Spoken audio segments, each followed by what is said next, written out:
What is up, everyone? Happy Football Friday. Jam-packed, loaded show. We got Big 12 season preview. We got preseason week 1 recaps to go through.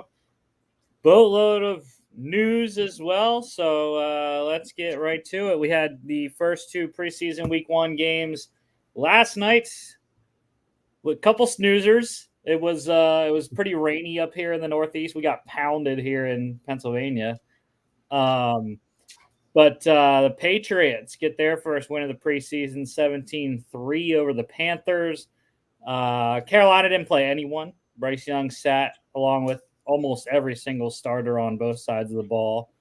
The Patriots did play a good majority of their guys. Obviously, some of the guys that are dinged up, like David Andrews, didn't play, and Matt Judon dinged up, but also contract related, not playing either. So a couple guys not out there for New England, but we did get to see Jacoby Brissett out there. I didn't put him on there because he had one pass and it was an incompletion, so I didn't put him on there. He didn't last that long. I think they went 3 and out, or maybe it was a 4 and out, whatever. But Jacoby Brissett didn't last very long. Drake May, the Patriots fans got pissed that Drake May only was in for 1 series. Was decent, wasn't asked to do a lot, handed the ball off 3 times, threw it 3 times, completed 2. 2 of the 3 passes were screenplays. One of them, Antonio Gibson took for 13 yards. So, it wasn't. It was pretty uneventful for the number 3 overall pick in this year's draft. So look forward to seeing him more as the preseason rolls on. Bailey Zappi played the majority of the night for New England. He led the game with 108 passing yards and looked okay. People were also pissed when Joe Milton didn't come out to start the second half. And I got to say, man, Joe Milton looked pretty good. He was playing, granted, in the fourth quarter of a preseason game against guys that probably aren't going to make the Carolina roster, but he did have some zip on the ball. His scrambling was crazy. And threw a pretty solid touchdown there to Jaquay Jackson, another rookie that guy undrafted, though, out of Rutgers. Yeah, I saw that one play that looked like a Madden highlight, where he was running sideline to sideline. It was ridiculous that the Panthers couldn't tackle him. But for Carolina, Jack Plummer played most of the game undrafted out of Louisville, I should say. Was Purdue for most of his career, but Louisville last year. He never had a chance. I mean, he was playing against the Patriots starters to begin with, and then, playing against the second string. So, yeah, I mean, the Carolina line got ripped up. I think Plummer was sacked 5 times and hit many more. And, he did the best with what he could, but it was a tough first outing for the undrafted rookie there. Yeah, I remember I got to see, I think I watched the second and third quarters of this game. And yeah, I was feeling bad for old Jack. Yeah, and Jake Luton came in at the end of the game. Pretty solid, 7-9, 38 yards. Was efficient. Again, fourth quarter. Guys, talent level, pretty far drop from the first quarter, guys. So, anyways, I mentioned Zappi led the game in passing. Milton threw the touchdown. Terrell Jennings led the game in rushing. Undrafted rookie out of Florida A&M. 6 carries, 38 yards, 2 catches for 11 yards. Kevin Harris had a touchdown. The first score of the game for New England. Kayshon Boutte led the game in receiving. 3 catches, 53 yards on 6 targets. I will say he looked good in the first half, made some great catches second half, I think he had 2 drops of the other 3 targets that he had. So it was an up and down day for the former, I think, 6th round pick last year. Jordan Matthews, interestingly enough, led the Panthers in receiving with 48 yards, caught all 3 of his targets. I mentioned Jaquay Jackson catching his only target for a 38-yard touchdown. And defensively, you got to go the Patriots, obviously. You can pick whichever one you want. Christian Ellis, O'Shane Zimenez, both with a sack, tackle for loss, 2 QB hits. Ellis with 1 more tackle overall and 1 more solo tackle. I will also say Joe Giles Harris had a great night for the New England defense. Couple of batted passes.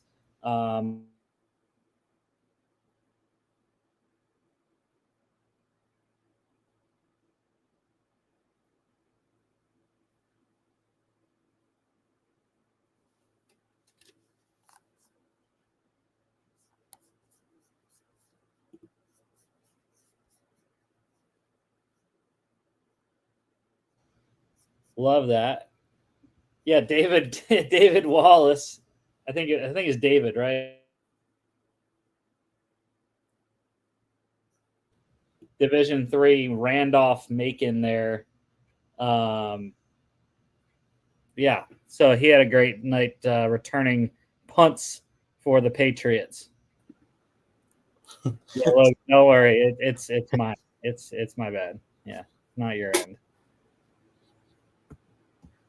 The Patriots covered -6.5. I know one of my friends told me he hit on that.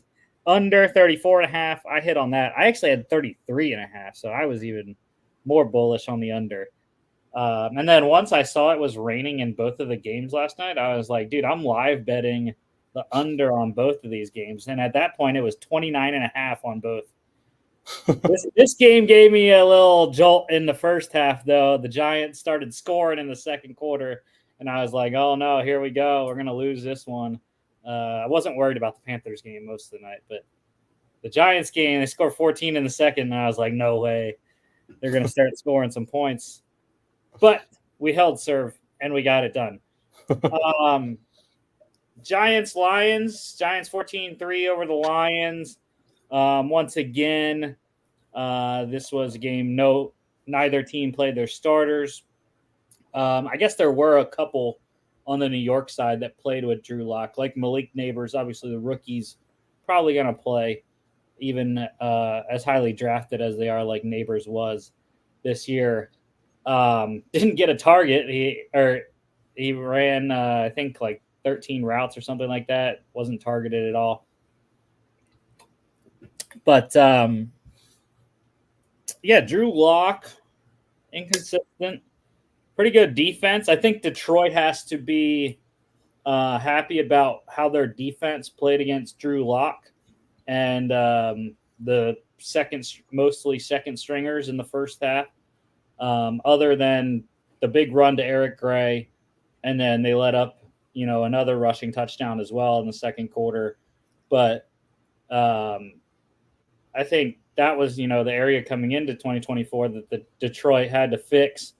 And it looked pretty good for the majority of the game when a lot of guys that are actually going to play this year were on the field. For Detroit, though, Nate Sudfeld got the start. He led the game in passing, just 96 yards on 54.2%. Did throw a pick. However, the Lions got that ball back. Trey Herndon got stripped by the O-lineman coming back to get the ball, and they recovered it. Tommy DeVito looked pretty decent, just 53.3%, but 92 yards. Hendon Hooker looked like the best quarterback out there, I thought, in this one. Unfortunately, ended in injury once again. Concussion for him. So, but other than getting hurt, 5 of 9, 36 yards, 4 carries, 34 yards. He trucked the defensive back, which I was like, dude, I didn't know Hendon Hooker had that, but I was like, all right, whatever. But yeah, then he took that hard hit on his last run, and I was like, dude, you can't take those hits. Yeah. So yeah, it's a big deal though, because Hooker is battling Nate Sudfeld to be there is a QB2 battle there in Detroit. So hopefully Hendon can come back quickly and, make the next game and stake his case again for the QB2 spot behind Goff.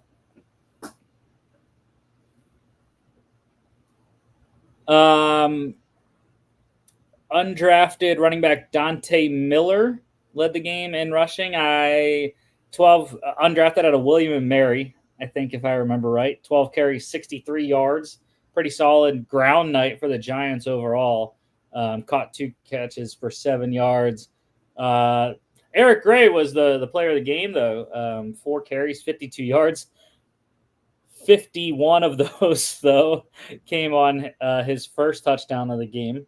And then he scored a 1 or 2 yard a 1 yard touchdown, I guess, later in the game in the second quarter. And also looked good receiving the ball. 4 catches, 46 yards as well. Total of 98 scrimmage yards was leading the game. And I will also put out, even though in limited action, I thought rookie running back Tyrone Tracy looked pretty good as well. Mm-hmm. I've been advocating for him to get some reps just because I have him in one or two of my dynasty leagues. But also, I thought with what this backfield has on the depth chart, Devin Singletary coming in from Houston, they have Eric Gray in year 2, I think it is 2 or 3. I can't remember if it's 2 or 3. But yeah, I thought there was some good opportunity for Tracy to secure some touches, and with Gray having a really good night, I don't know. It's going to be Tracy's going to have to show out the last couple of games to beat Eric Gray out for the second spot at the running back position. I was surprised. Sione Vaki did look good at running back. I know and I think Jimmy as well were confused when the Lions drafted him as a running back, not a safety. And 7.3 yards per carry in your first preseason game. That's pretty solid. Yeah, that'll get the job done. And Isaiah Williams, wide receiver, undrafted out of Illinois, led the game in receiving for the Lions. 4 catches, 35 yards, caught all 4 of his targets. It's a guy I like. That's one of the question marks with the Detroit offense is the receiver depth chart behind the top couple guys. And I've been advocating for Isaiah Williams, excellent player at Illinois, even, in a limited passing offense that they've been running the last couple of years. But he's a really good size player as well. I think 6'3"-ish, and had a good night. Defensively, I mean, there's a ton of great defensive performances in this one. But I'm going to just go with the top, the second guy there, Giants linebacker Boogie Basham, 4 tackles, 2 solos, a sack, tackle for loss, 2 pass deflections, and a QB hit. Benton Whitley, the linebacker for the Giants as well, he had a good night also. Giants minus 3.5 covered, under 35.5.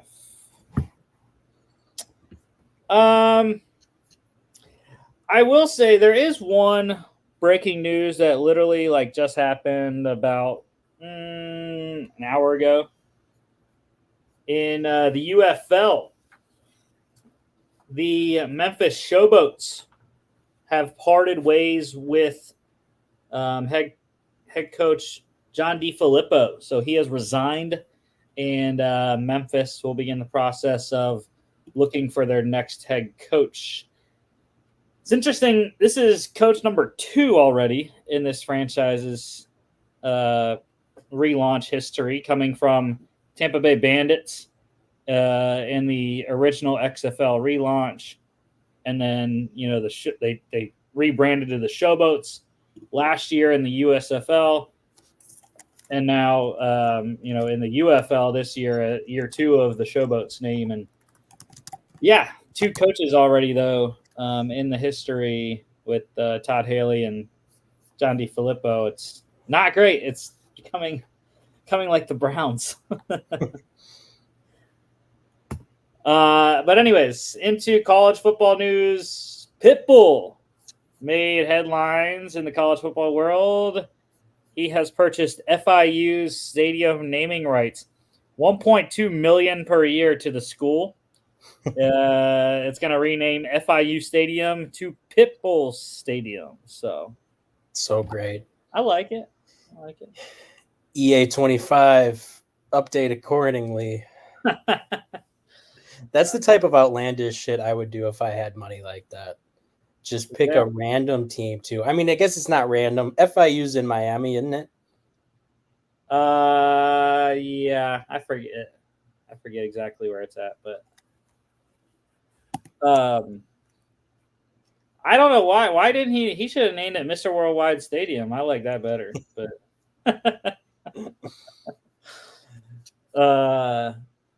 and Michigan, former Michigan head coach Jim Harbaugh issued a 4-year show cause penalty for recruiting violations during the COVID dead period. And that's big time penalty if he would ever return to college. Obviously, if it's within the 4 years, it'd be very difficult and taxing on a school if he went back to college right now. But yeah, that's the harshest penalty that anyone can get right now. And we mentioned last show, Sharon Moore is also potentially getting penalized for the same violations, COVID dead period recruiting. And we also still have the Connor Stallions penalty coming down the road as well. So Michigan not getting out of it anytime soon. And big news to a contender this year. Texas has lost running back CJ Baxter for the season. Torn LCL and PCL. Massive loss for the Longhorns offense. Luckily, though, they do have another pretty solid back in Jaden Blue behind Baxter. So hopefully, Blue can carry the rock. But yeah, Baxter just as good as Jonathan Brooks, I would say. Really took hold of the position once Brooks went down and had a good season last year. Mm-hmm.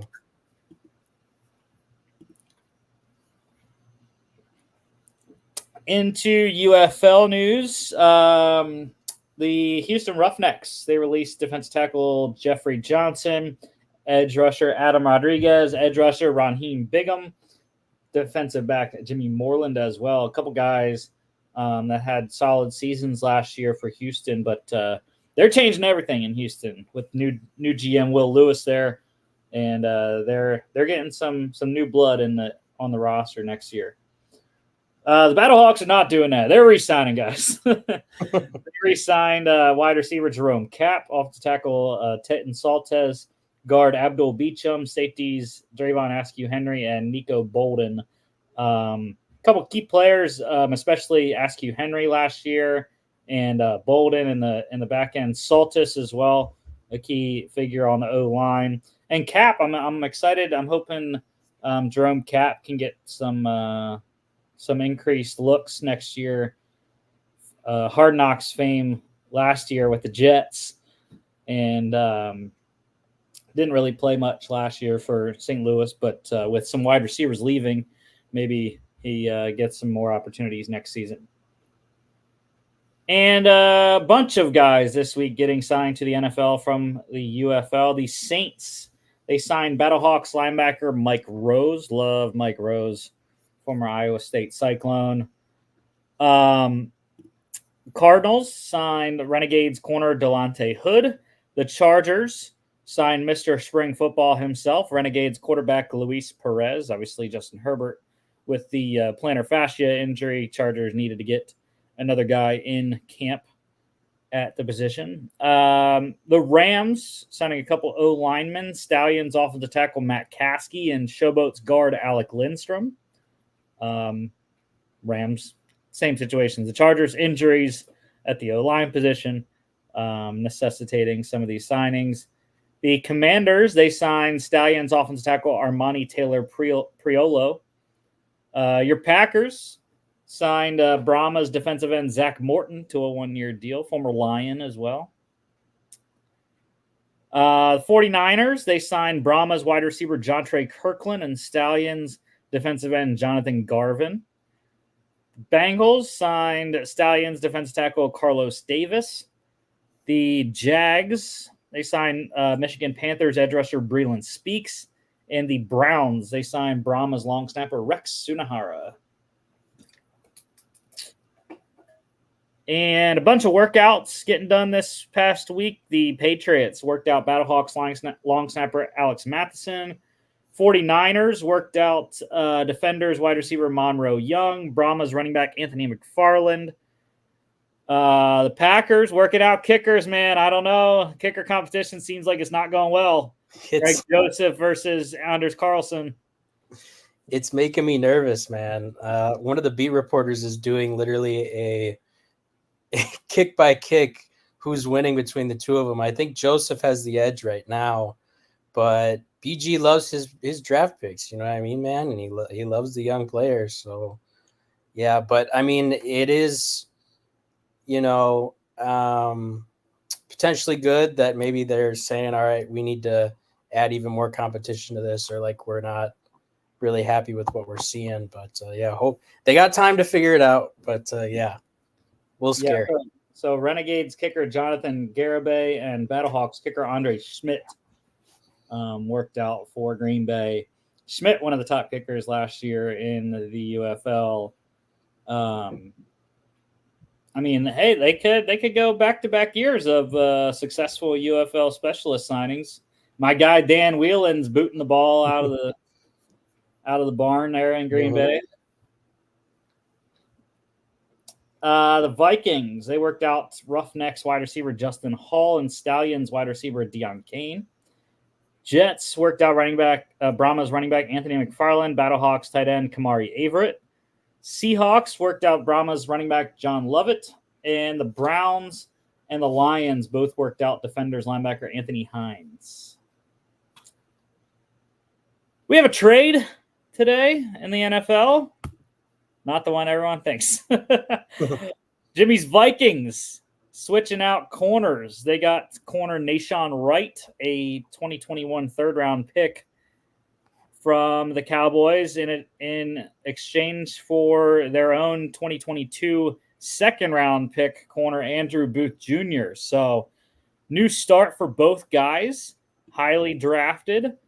And, I mean, sometimes we see these situations work. Yeah. It's a rare player-for-player trade, though, which is really interesting. And at the same position, no less. I feel like we don't see the same position get swapped very often. But yeah, I mean, we've seen change of scenery can mean all the difference in the world for a player. So we'll see how these guys do. All right, the 49ers, they have granted wide receiver Brandon Ayuk permission to negotiate a contract with other teams, and they're willing to listen to offers. So originally it was the Browns, Patriots, and the Steelers. Patriots backed out. Now it is the Browns and the Steelers. And apparently it's the Steelers really that are the most involved and the closest to a deal. I've gotten bombarded with articles about why this deal isn't getting done, but apparently it's because the 49ers want a player back in addition to a first-round pick. So I don't know who they want, but yeah. I heard a rumor they wanted Freiermuth, and the Steelers didn't want to part with them. Which I could get behind depending on what the draft compensation looks like. Like if it's a first and Freiermuth, like that's pretty rich to me. But yeah.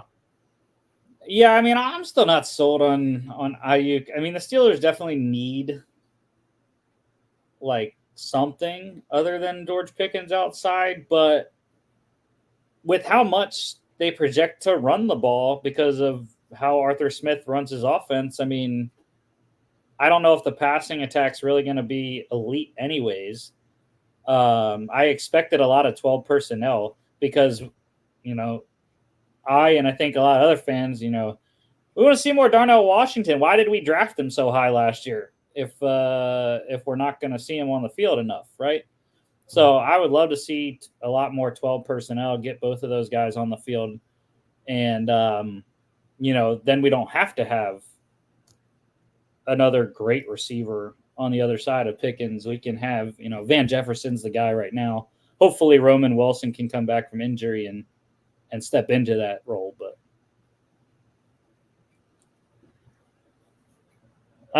the Vikings. So let's go through a couple. And CBS Sports, look at that, just reported. There's new optimism apparently that Brandon Ayuk's going to remain in San Francisco. Good Lord. But anyways, let's get to some preseason depth chart stuff. What we're kind of going to see this weekend. The Vikings, so they listed quarterback Sam Darnold as number 1 on the depth chart, as we all thought. The Broncos have an interesting one. They listed Jarrett Stidham as the starter, Bo Nix as the third string guy, so that means Zach Wilson in second. However, Sean Payton announced today Jarrett Stidham's going to start. Bo Nix is going to be the next guy, though, and Zach Wilson third. So it's interesting. The depth chart doesn't match what the play time is going to be.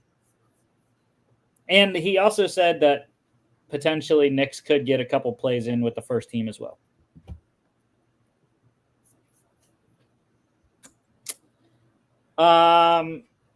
Cardinals fans will have to wait for the Murray to Harrison connection because Kyler Murray was announced that he is not playing this preseason. So Marvin Harrison is going to play this week, but he will not be catching balls from Kyler Murray.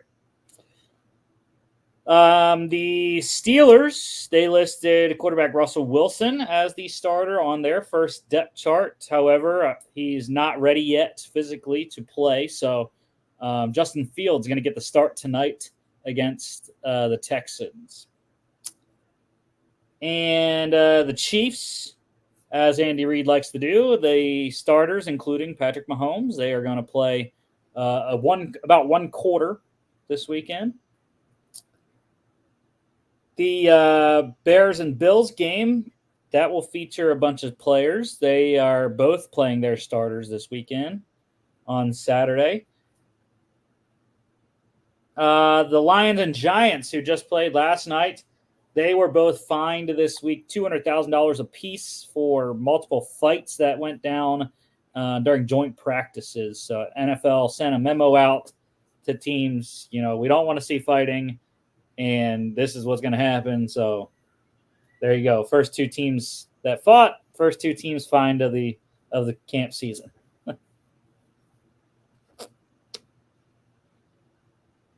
The Browns, they announced their new stadium, $2.4 billion with a B dollars, and I like it.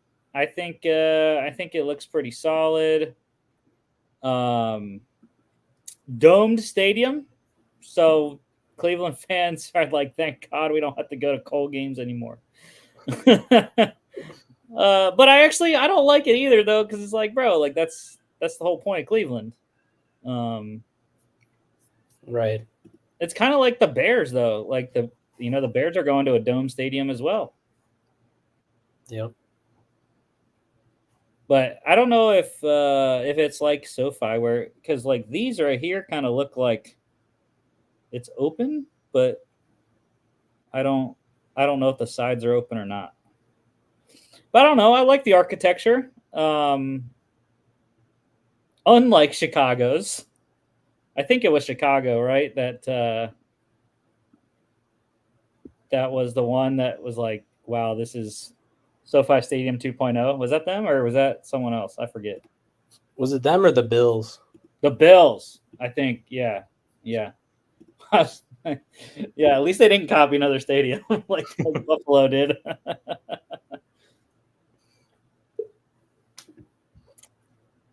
And former Eagles quarterback Nick Foles announced his retirement yesterday. 11 years, I think 6 different franchises, drafted by the Eagles, though. And, of course, Super Bowl 52 MVP, Super Bowl 52 champ, and the orchestrator of one of the greatest plays in Super Bowl history, the Philly special. So, excellent. I'm excited to watch. He's going to retire week 1 as an Eagle during their at halftime of their week 1 game. So one PUP activation to mention: the Jets getting wide receiver Mike Williams back finally from his ACL. So good news for Aaron Rodgers. Finally get Mike Will on the field and see what the offense can look like with double W out there, Wilson and Williams. I'm excited, dude. I drafted him like because of the injury. He's been going so late, and I mean, I was drafting him in best ball, but I'm excited to draft him late in like every fantasy league this year. Yeah, Him. he's definitely a sleeper. I like the way he complements the way Wilson plays. I think it's, assuming he's healthy, I think it could be a good steal. Yeah. Let's go into injuries, though. Lions, horrendous news for the Detroit defense. Corner Emmanuel Mosley, he is out indefinitely, torn pec.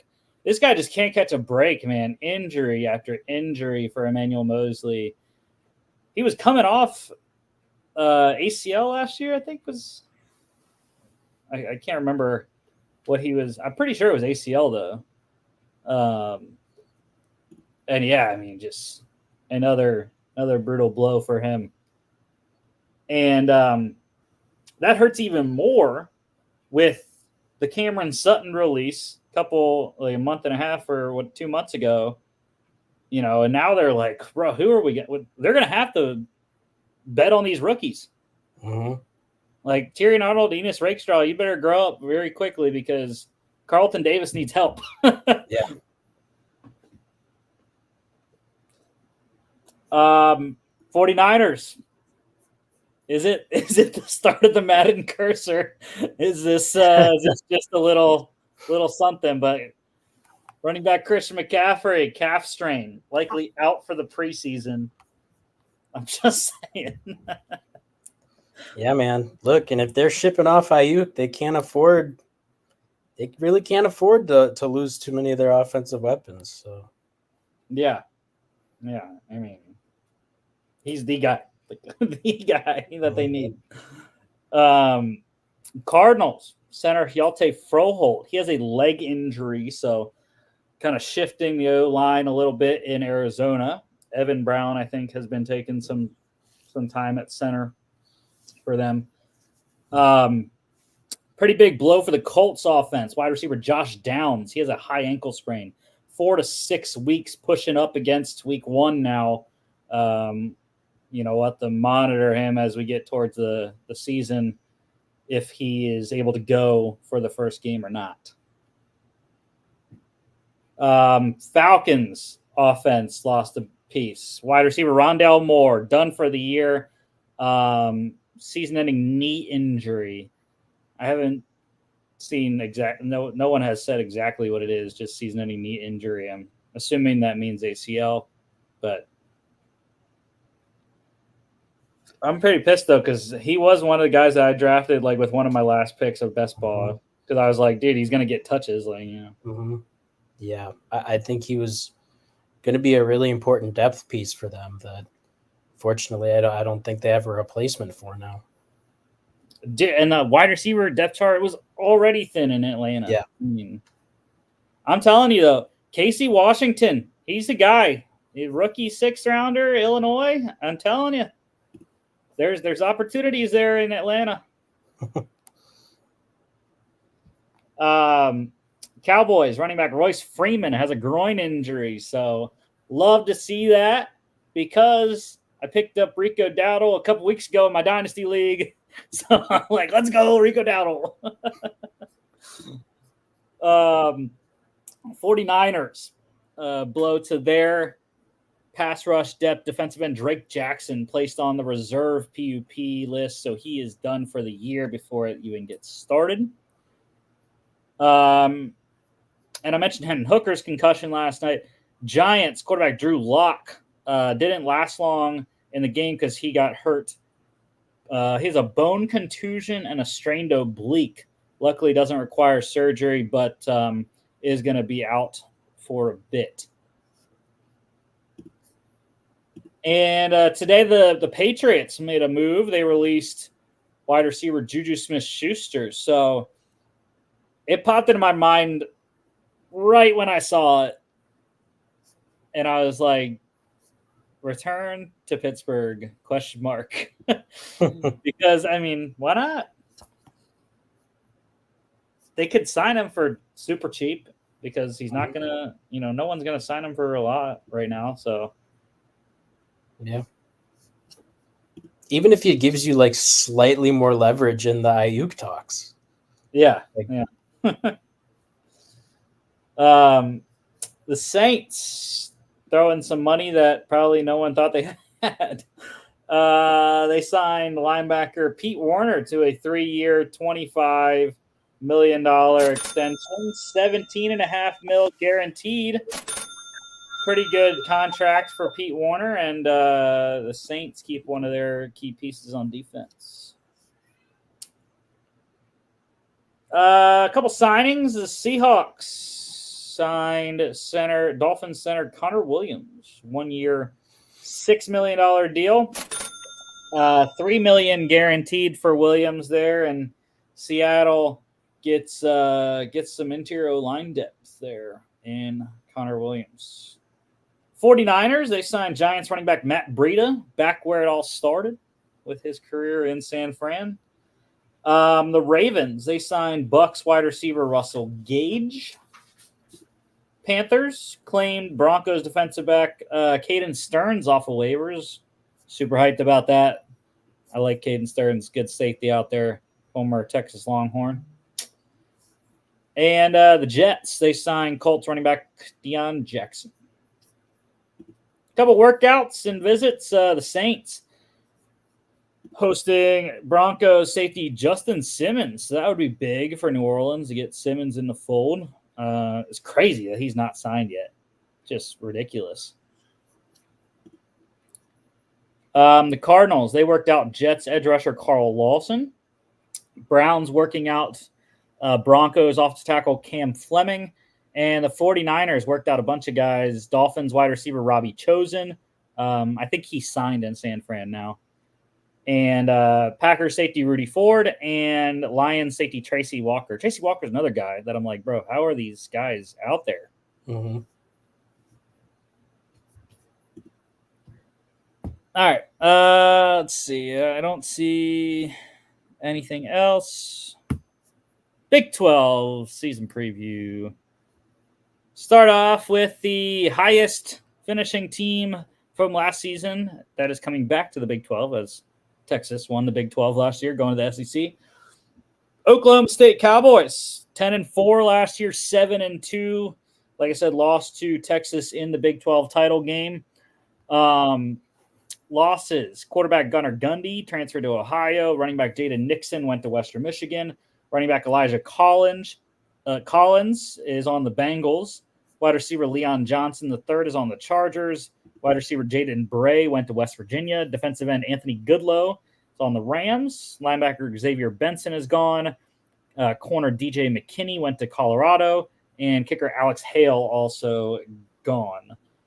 However, this is one of the most experienced rosters in the conference, though. Quarterback Alan Bowman, quarterback Garrett Rangel both return, as does the reigning NCAA leading rusher, running back Ollie Gordon, wide receiver Brennan Presley, wide receiver Rashad Owens, offensive tackle Dalton Cooper, offensive tackle Jake Springfield, guards Cole Birmingham and Preston Wilson, center Joe Michalski, linebackers Nick Martin and Colin Oliver, corner Corey Black, safeties Kendall Daniels, Trey Rucker, Cameron Epps, and kicker Logan Ward all return.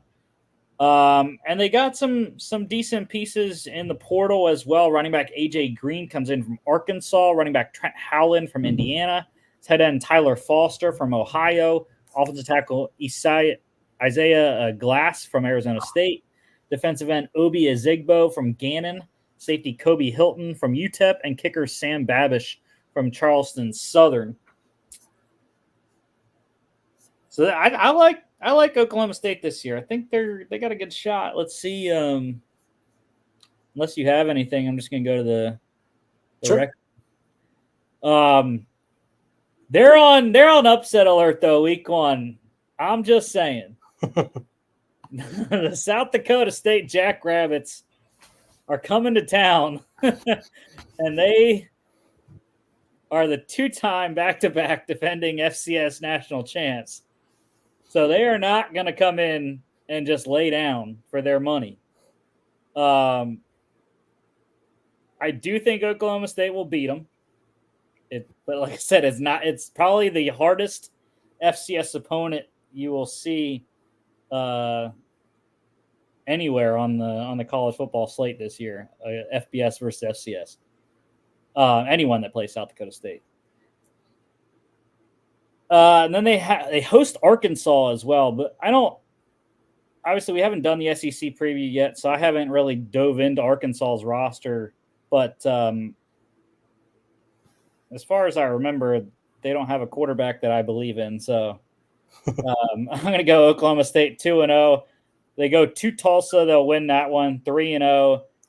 I'm going to have them lose against Utah, though. I know it's at home, but I love Cameron Rising, and Kyle Whittingham always has a good squad with the Utes. So they're coming off a down year at 8-5, but that's the first Big 12 game for Utah.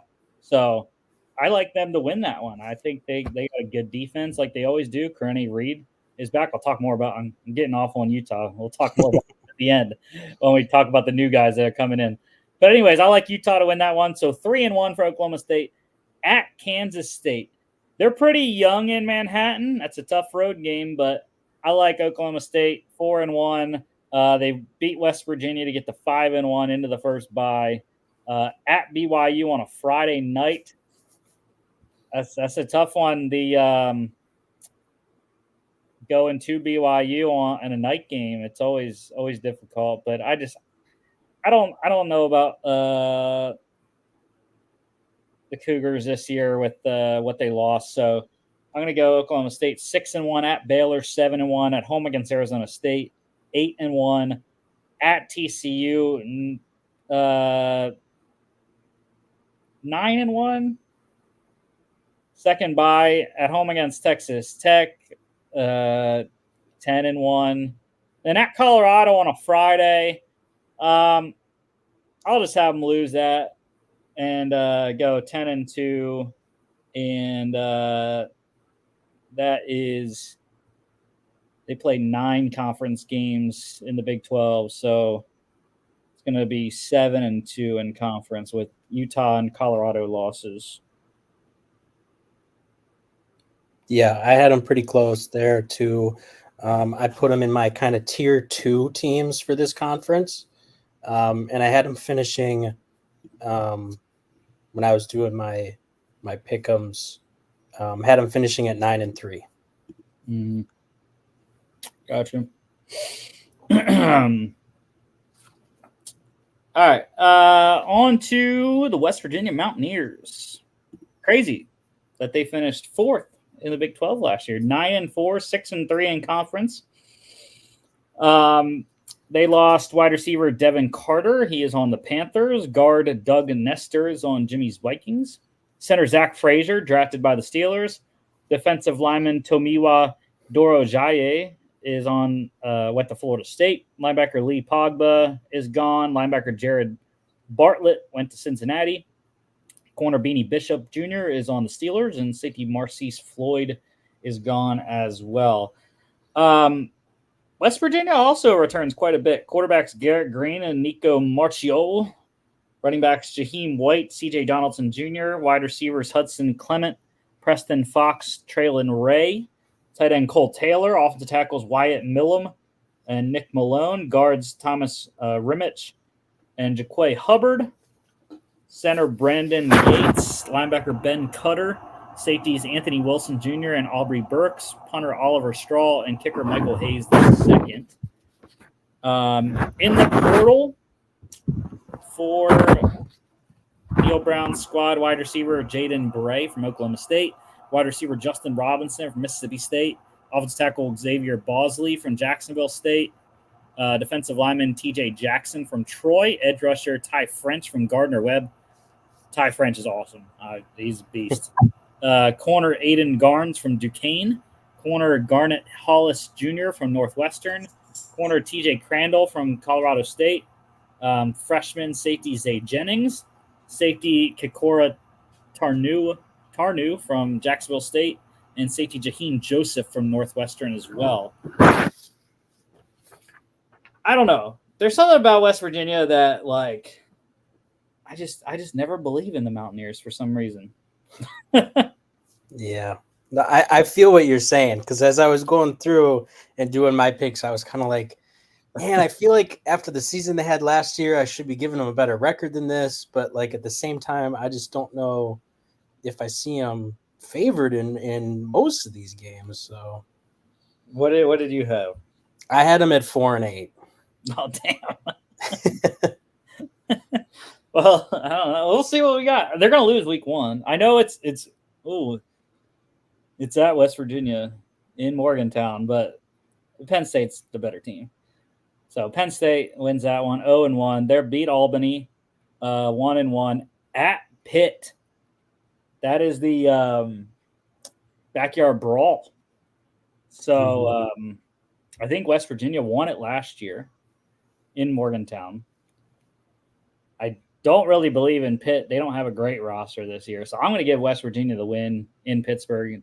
That's tough. But 2-1 at home against Kansas. Jalen Daniels. That's all I got to say. So 2-2 into the first bye, week 5 at Oklahoma State. Had them losing that one, 2-3 at home against Iowa State. Iowa State's young, but they're experienced. So I like Matt Campbell's squad to go 2-4. Again, it's really bad. I based a lot of my predictions in college on the quarterback, but Avery Johnson is excellent, dynamic quarterback for KSU. So 2-5 there. At Arizona, I mean, that's a long trip for one. And then you got to play against Noah Fafita and Titaroa McMillan. Mm-hmm. So 2-6, week 10 bye. Neil Brown, he might be gone by the second bye week, just saying. Even though I know college doesn't really fire in season like pros do. At Cincinnati, though, I think they can win that one to get to 3-6. At home against Baylor, like them to win that one as well. 4-6. At home against UCF, though, they lose 4-7. At Texas Tech, lose. I also am 4-8 as well. Schedule is not great for the Mountaineers. A lot of tough road games. Yeah. Conference record, only 2 wins I had were Baylor and Cincinnati. So 2-7 in conference.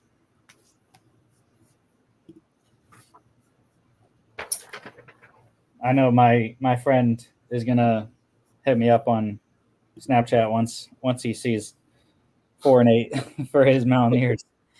All right, Iowa State. I said they're young, but they are experienced, like I said.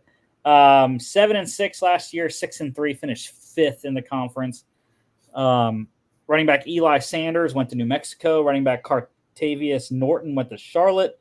Tight end Easton Dean is gone. Tight end Deshaun Hanukkah went to Kansas. Linebacker Jerry Vaughn is gone. Corner TJ Tampa, drafted by the Ravens. Safety Ben Nickel is on the Commanders. And kicker Chase Contreras is gone as well. So they didn't lose a ton of production. Other than TJ Tampa and Hanukkah, the tight end, really, I don't think they're going to miss most of the other guys. Returning, though, continuity at quarterback is key. Quarterback Rocco Becht returns. Running back Abu Sama the third. Wide receivers Jaden Higgins, Jalen Noel, Daniel Jackson. Tight end Benjamin Brommer. Offensive tackle Tyler Miller. Guard James Neal. Defensive tackle J.R. Singleton. Defensive end Trent Jones II. Linebackers Caleb Bacon and Zachary Lovett. Corner Miles Purchase. Safeties Bo Frailer, Malik Verdon, and safety Jeremiah Cooper, and punter Tyler Perkins. In the portal, wide receiver Isaiah Alston from Army, wide receiver Eli Green from North Dakota State, offensive tackle Jalen Travis from Princeton, center Dylan Barrett from Wisconsin. You got some intel on Barrett or Badgers lineman. Freshman defensive tackle Elijah Carnell, edge rusher Kennard Snyder from UL Monroe, freshman linebacker Cale Brazina, and corner Matthew Bess from Blinn College. All right, for Matt Campbell's Iowa State Cyclones here. This is another tough FCS opponent. North Dakota, usually in the FCS playoffs, they play in the best FCS conference, not the OVC, MVFC, Missouri Valley Football Conference. But I like Iowa State to win that one. At Iowa, that's a tough one. But I like Iowa State. It's a difficult game, but they don't have Torrey Taylor to beat them this year, so I'll go 2-0, week 3 early bye there. At home against Arkansas State, 3-0. At Houston, 4-0. At home against Baylor, 5-0. At West Virginia, I had them winning 6-0. At home against UCF, I'm going to have UCF beat them in Ames. So 6-1. Into the second bye. At home against Texas Tech, they go to 7-1. At Kansas, they lose, however, 7-2. At home against Cincinnati, 8-2. At Utah, 8-3. And then at home against Kansas State, I think I'm going to go 8-4. That one's a toss-up at the end, but 8-4 for me. And I think all 4 of their losses were in conference, so that means 5-4. Mm-hmm. Yeah, I have them at 6-6, kind of in the midpoint of the conference there. But I think they're going to be a better team than that record suggests. I think they'll play a lot of these games close. And I mean, if they flip a couple of those, I could definitely see them being 8-4, 9-3.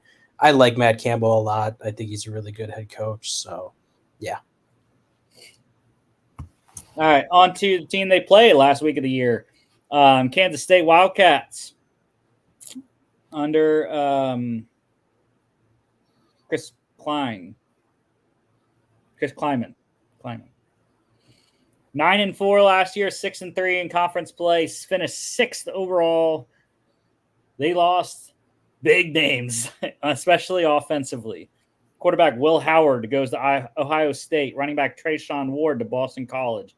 Wide receiver Phillip Brooks is on the Chiefs. Tight end Ben Sinnott, drafted by the Commanders. Guard Cooper Beebe, drafted by the Cowboys. Guard KT Leviston, drafted by the Rams. Defensive lineman Nate Matlack went to Pittsburgh. Edge rusher Khalid Duke is on the Titans. Defensive back Kobe Savage went to Oregon. And defensive back Will Lee III went to Texas A&M. However, Will Howard left for a reason. And like I said, Avery Johnson is that reason. He returns at quarterback. running back DJ Giddens, wide receiver Jaden Jackson, offensive tackle Carver Willis, guards Andrew Lengang and Taylor Poitier, center Hadley Panzer, linebackers Austin Moore and Desmond Purnell, corner Jacob Parrish, safeties Marcus Sigel, VJ Payne, and kicker Chris Tennant all back. KSU really didn't do a lot in the transfer portal. They got quarterback Taquan Roberson from UConn, running back Dylan Edwards from Colorado, wide receiver Dante Cephas from Penn State, offensive tackle Easton Kilty from North Dakota, linebacker Alec Marenko from New Mexico, and safety Jordan Riley from Ball State. Cephas, though, he's looking to rebound. Wasn't utilized a ton last year at Penn State, hoping to get a lot more targets this year with KSU. What do you like for the Wildcats this year?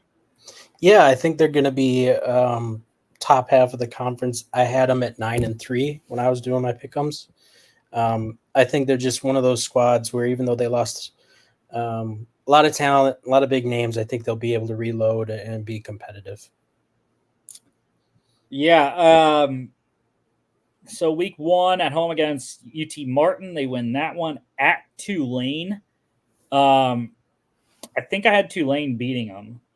Tulane's a good squad, even though they're changing the head coach. But I think I had Tulane going 10-2 and winning the AAC. So lose at Tulane. At home against Arizona. That's on a Friday night in Manhattan, Kansas. I just love Noah Fafita too much, man. So I know they're under new head coach Brent Brennan, but I'm gonna go loss for KSU. So 1-2 at BYU, 2-2. I had Oklahoma State beating them, so 2-3 into the first bye week at Colorado. Who knows how Colorado is going to be this year, because they went 3-0 last year and then lost the rest of their games, so or whatever, 4-0 and lost the rest of them. So I'll give Kansas State the win. Get to 3-3. At West Virginia, they win that one, 4-3. At home against Kansas, Sunflower Showdown there. I am going to go Kansas State because there's a home team. So that's 5-3 at Houston, 6-3. Into the second bye at home against Arizona State, 7-3. At home against Cincinnati, 8-3, and then at Iowa State, I had them winning, so 9-3 as well. We are on the same page, sir. Doesn't start out well for Kansas State though. Tough non-conference road game against Tulane, and then a Friday night game, even though it's at home against Arizona. So that means I had them 7-2 in conference, I think. Yeah, Oklahoma State and Arizona, the losses.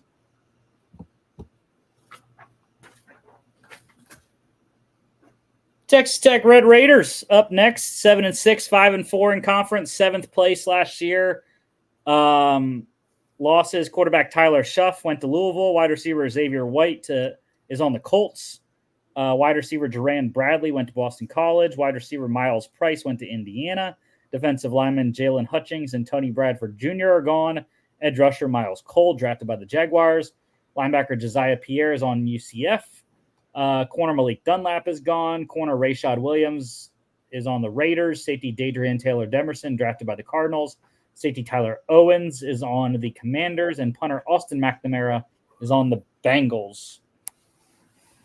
Returning for Texas Tech, quarterbacks Baron Morton and Jake Strong, running backs Taj Brooks, Cameron Valdez, wide receivers Coy Eakin, Jordan Brown, offensive tackle Ty Buchanan, guard Caleb Rogers, linebacker Ben Roberts, corner Braylon Lux, safety CJ Baskerville, and kicker Gino Garcia.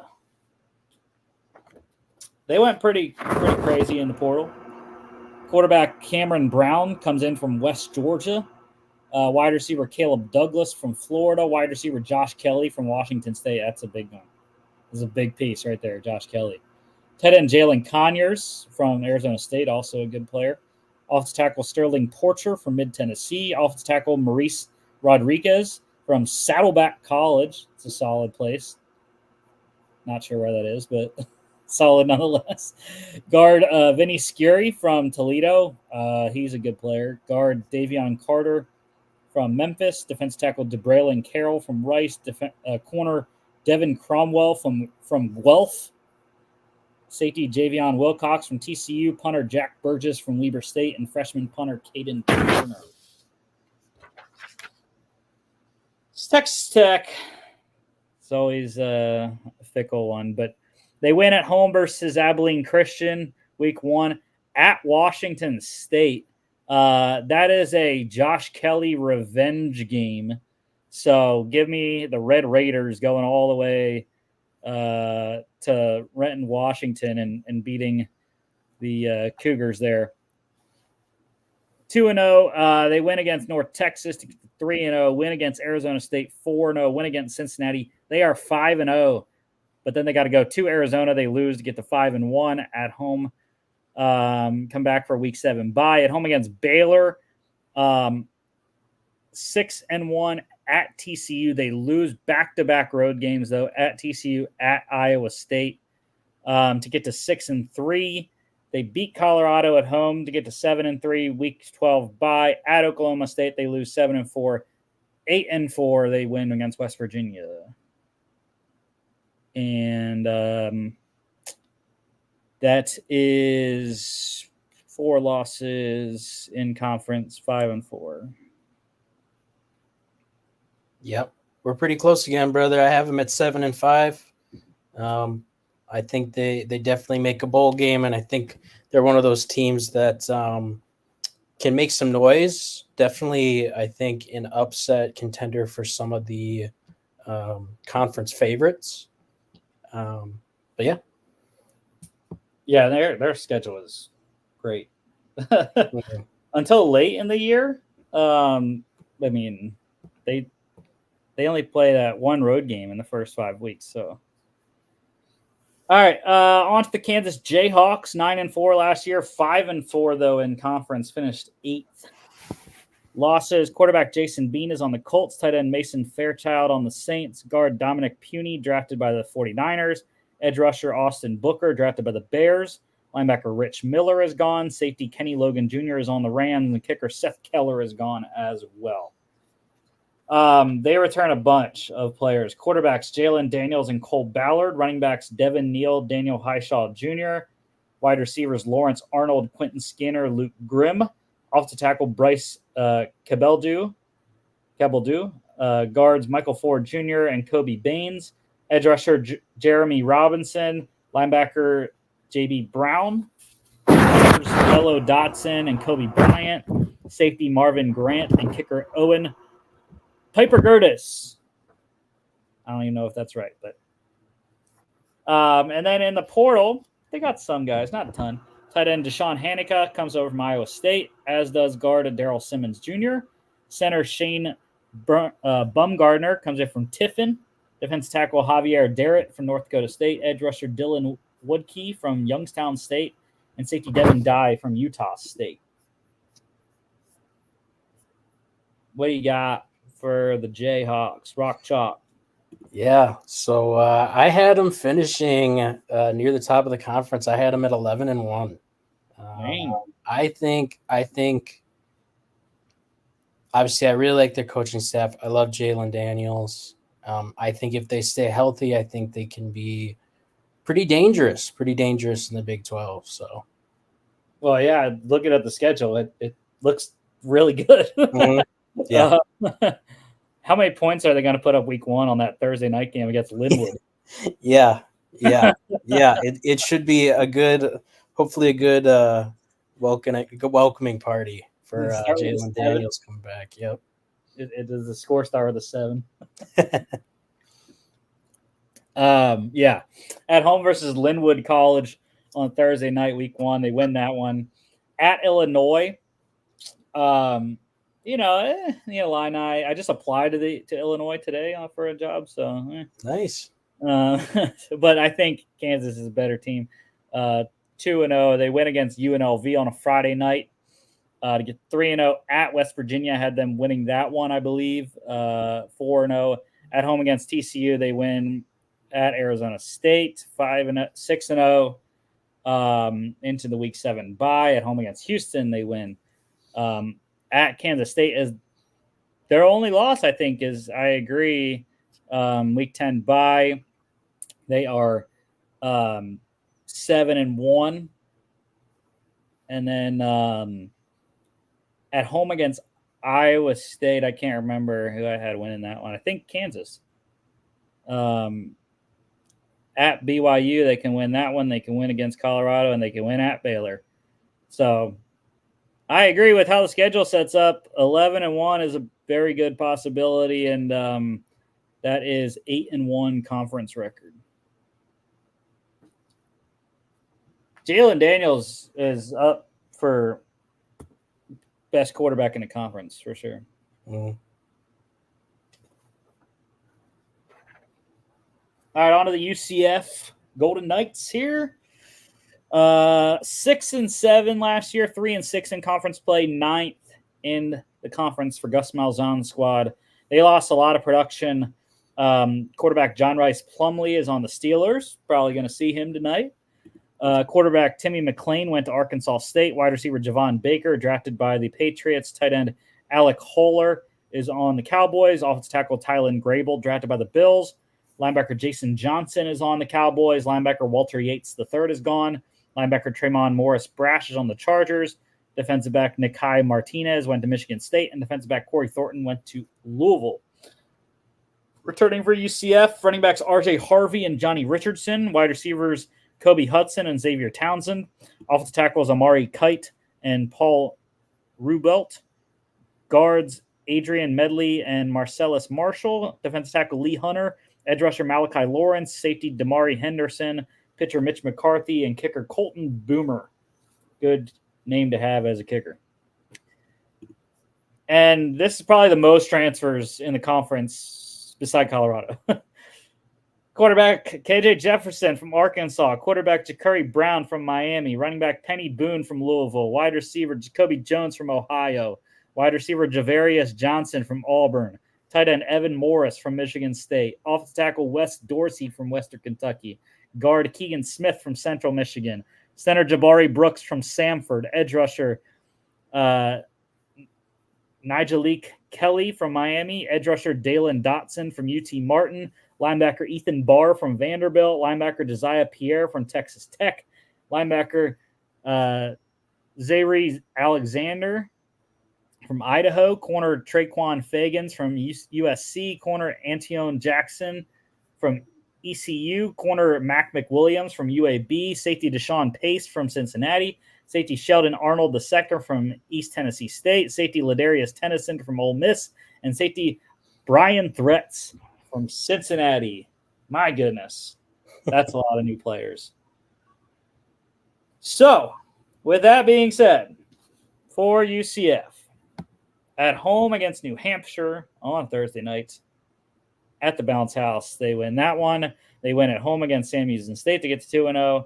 At TCU, I'm going to give it to them 3-0 into the week 4 bye. I'm going to have them lose against Colorado, though. 3-1 at Florida. Again, we haven't done the SEC yet, so I haven't really looked into Florida, but I'm going to go they win that one, I guess. I'll have them lose that one. I was very poor on Florida last year, but we'll see. So 3-2 at home against Cincinnati, though they get to 4-2. At Iowa State, they lose to get to 4-3. At home against BYU, it's a home game, so they win that one 5-3. At home against Arizona, I just like Arizona 5-4. At Arizona State, though, 6-4, Week 12 bye at West Virginia. I can't remember who I had winning that one, but I think I had UCF. So 7-4, and then at home against Utah on a Friday night at the Bounce House. But I like Utah, so 7-5. And I believe 4 losses in conference, so 5-4. Yeah, I had them. I'm a little bit lower than you on them. I had them coming out at 4-8. I just think that some of these group of 5 teams leveling up, I think it is just going to be a little bit of an adjustment. Yeah. Yeah. And 6-6 last year. They lost their bowl game, but Gus Malzahn, KJ Jefferson is tough. He's been up and down. All right, the Horned Frogs, TCU, 5-7, 3-6 in conference, 10th last season. Losses: quarterback Chandler Morris went to UNT. Running back Imani Bailey is on the Chiefs. Wide receivers Jalen Robinson and Warren Thompson are gone. Tight end Jared Wiley, drafted by the Chiefs. Offensive tackle Andrew Coker is on the Raiders. Guard Brandon Coleman, drafted by the Commanders. Guard Willis Patrick is on the Chargers. Defensive lineman Dominic Williams went to Oklahoma. Linebacker Jamoy Hodge is gone, as corner Josh Newton, drafted by the Bengals. Center safety Millard Bradford is on the Saints. Safety Mark Perry went to Miami. And kicker Griffin Kell is gone as well. Returning for TCU, quarterback Josh Hoover, running back Trey Sanders, wide receivers Savion Williams and J.P. Richardson, offensive tackle Mike Nichols, defensive end Paul Oyewale, linebackers Nnamdi Obiezer and Shad Banks Jr., and safety Bud Clark. They went pretty heavy in the portal as well as they kind of needed to. Quarterback Ken Seals comes in from Vanderbilt. Wide receiver Eric McAllister from Boise State. Tight end Drake Dabney from Baylor. Offensive tackle Bless Harris from Florida State. Guard Cade Bennett from San Diego State. Guard Carson Bruno from Louisiana Tech. Guard Remington Strickland from Texas A&M. Center James Brockermeyer from Alabama. Defensive end Nana Osafo-Mensah from Notre Dame. Linebacker Davion Deal from Tulane. Linebacker Caleb Elarms-Orr from Cal. Corner Jatravis Broughton from Utah. Corner Lamarian Jones from Old Dominion. Safety Richard Toney Jr. from Nevada. Safety Cam Smith from Memphis. Punter Ethan Krall from Alabama Huntington. Huntsville, my bad. And then freshman kicker Kyle Lemmerman. So what do you have for the Horned Frogs? Yeah, so I have the Horned Frogs a little bit of a get back year. I have them coming in at 8-4.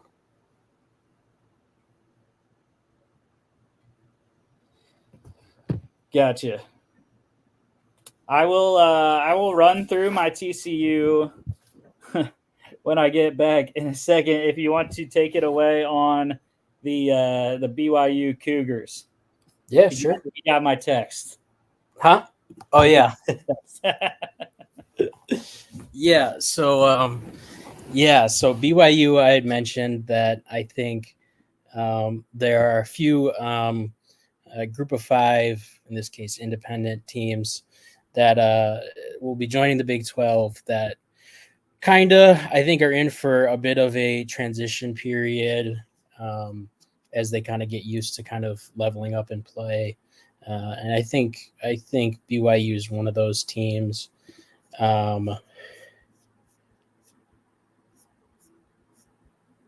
So key losses, Keaton Slovis, who's in Indianapolis now, Aiden Robbins, who's in Cleveland, tight end Isaac Rex, who's in Detroit, Kingsley Suamatia, the Kansas City tackle, Max Tooley, who's went to Houston, the Texans, AJ Vangapanchin, definitely not saying that right, but left for the NFL. Chaz Ayu hit the portal. Cornerback Eddie Heckard went to the NFL, as did punter Ryan Reckhow, who is in Cincinnati. So a lot of key players, a lot of key names exiting BYU. They do have some key players returning. Quarterback Jake Retzloff, running back LJ Martin, wide receivers Chase Roberts, Darius Lassiter, Cody Epps, and Keelan Marion. On the O-line, the returning tackle Braden Keim, Caleb Etienne, guard Waylon Lapau, center Connor Pay, edge Tyler Beatty, cornerback Jacob Robinson, safety Ethan Slade, safety Crew Wakely, and kicker Will Farron. Some transfers coming in. They got themselves quarterback Gary Bohannon, cornerback Trayson Burgett from Western Michigan, tight end Reiner Swanson, guard Joe Brown, tackle or defensive tackle Dallin Johnson, linebacker Jack Kelly, cornerback Mark Collins, safety Tommy Prassis, and punter Sam Vanderhaar. So yeah, I don't know if you want to take it away on your schedule breakdown. Yeah, I'll do BYU, and then I'll go back to TCU as well. So yeah, this is another tough one, non-conference. I'm telling you, the MVFC teams, SIU is a tough team, always defensively as well. But I'm going to give BYU the win. It's at home, obviously.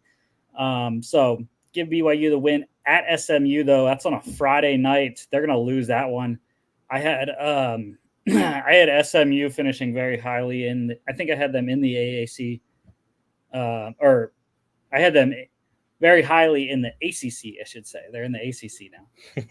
But I did have them having a good record this year in the ACC. So lose that one at Wyoming.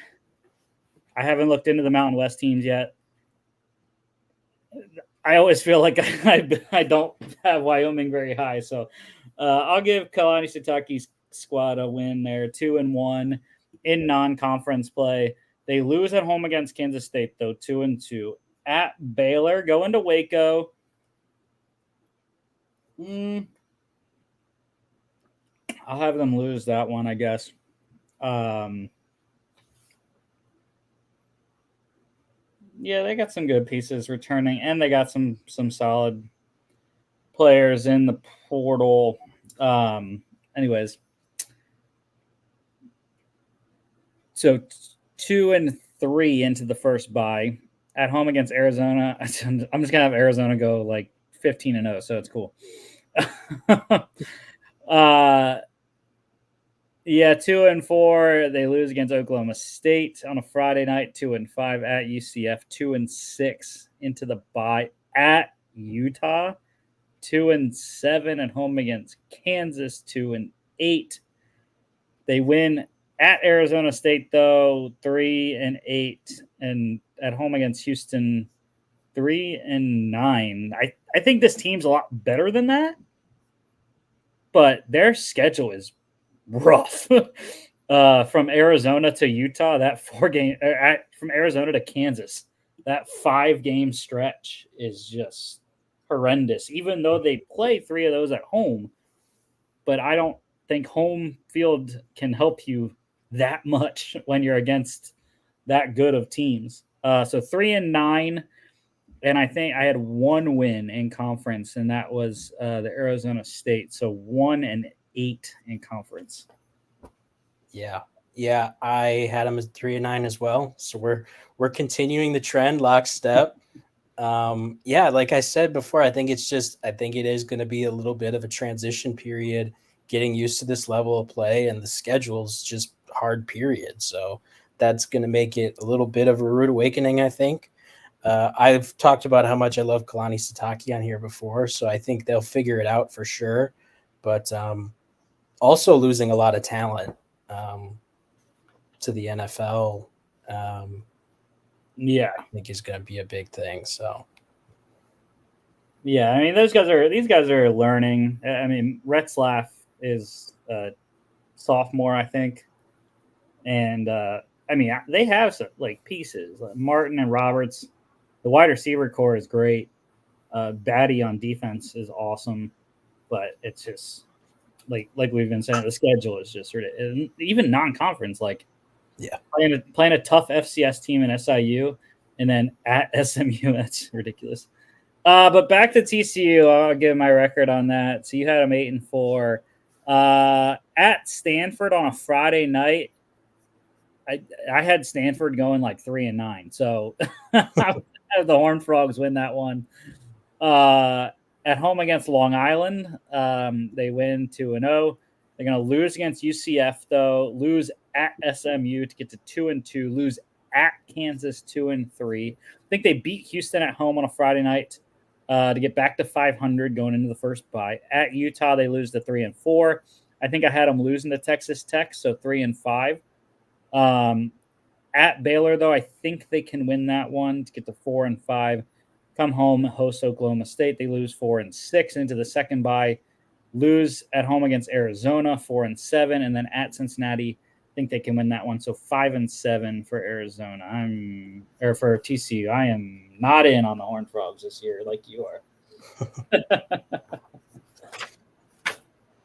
Okay. Back on to the regularly scheduled program here. Let's get to Baylor Bears.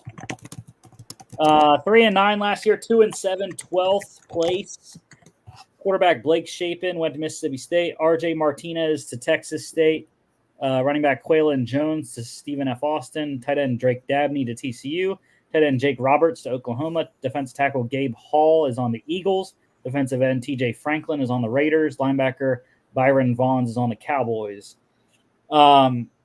So they return quarterback Sawyer Robertson, running back Dominic Richardson, running backs Dawson Pendergrass and Richard Reese, wide receivers Monterey Baldwin, Ketron Jackson Jr., Josh Cameron, off to tackle Campbell Barrington, nose tackle Cooper Lands, linebacker Matt Jones, corner Caden Jenkins, safeties Devin Bobby and Devin Lemire, and kicker Isaiah Hankins.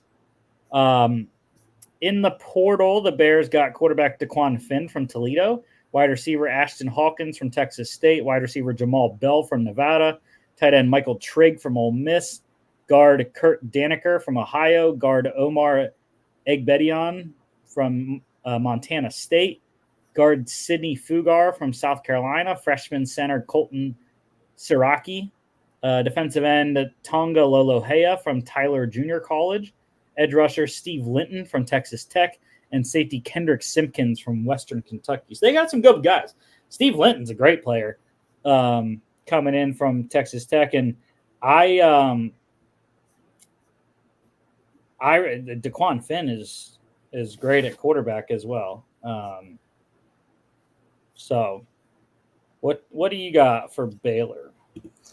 yeah, so I have them. I have them finishing at 2-10. Yeah, I'm a little down on them. Yeah, I just when I was doing the pick'ems, and I was surprised when that record kind of came out, even though they had a rough year last year. Yeah, I don't know. I don't know which these games they're necessarily like favored in for me. Yeah, Dave Aranda feeling a little heat maybe. Yeah, I mean, I think overall the Big 12 is going to be kind of like the SEC. We're getting all these big conferences now, right?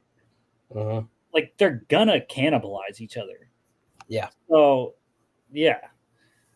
They win at home against Tarleton State week 1. Then they got to go to Utah. They lose that one. Air Force, again, haven't done Mountain West teams yet.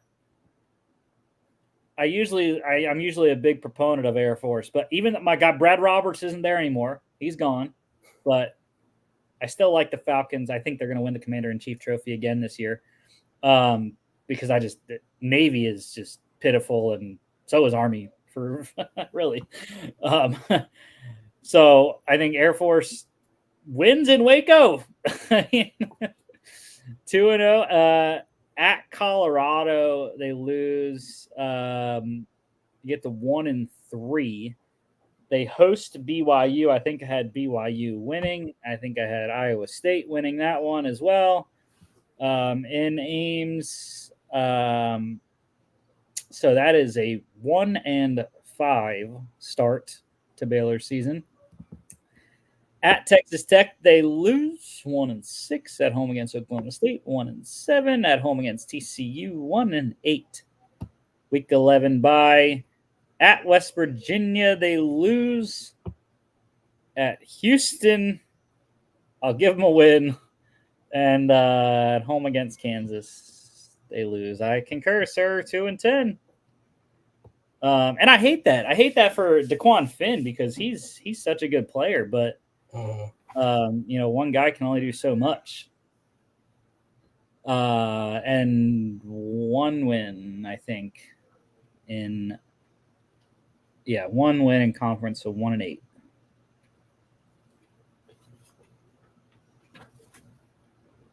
To the Houston Cougars. 4-8 last year, 2-7, finished 13th in the conference. Wide receiver Samuel Brown went to Miami. Wide receiver Matthew Golden to Texas. Wide receiver Dalton Carnes to North Texas. Offensive tackle Patrick Paul, drafted by the Dolphins. Offensive tackle Ruben Unije went to Louisville. Defensive lineman Jamari Caldwell went to Oregon. Edge rusher Nelson Caesar is on the Seahawks. Edge rusher David Ugwogbu is on the Bills.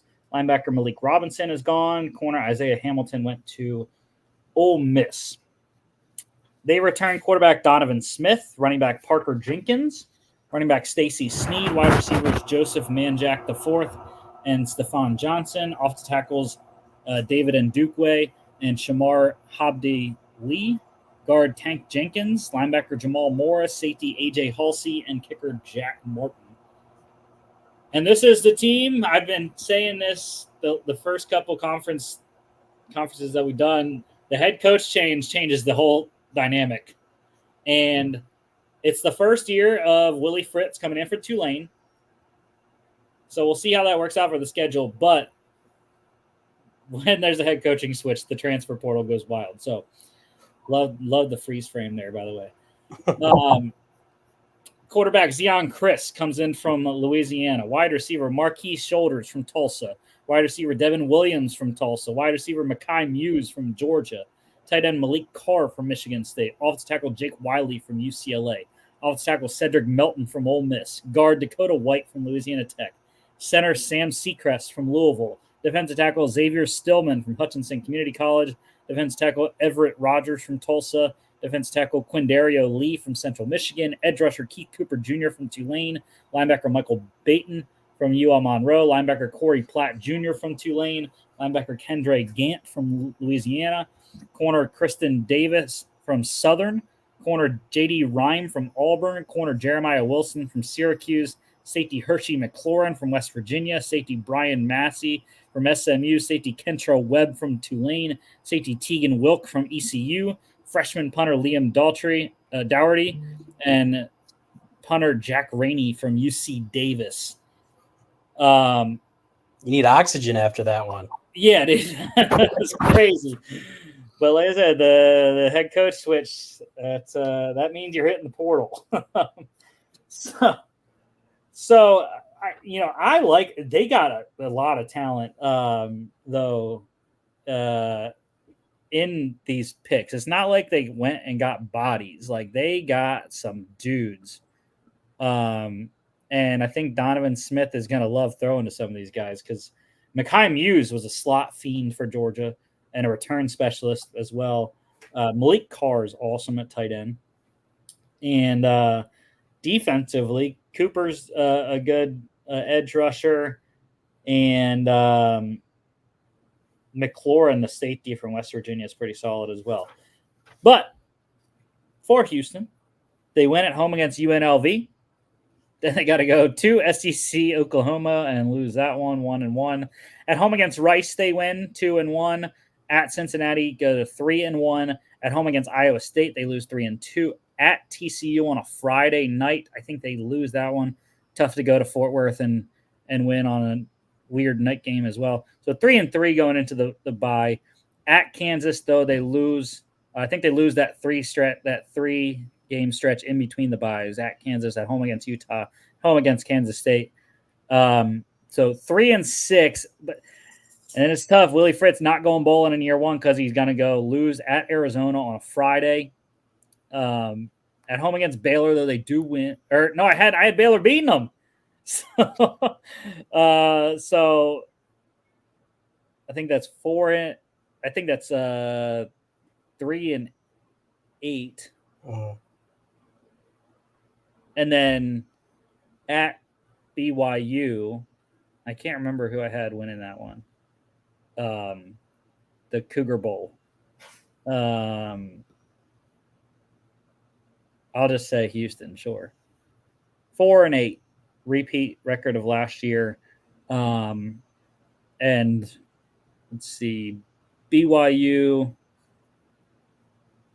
is their only conference win, 1-8 in conference. Or no, 2-7 because I had them beating Cincinnati as well.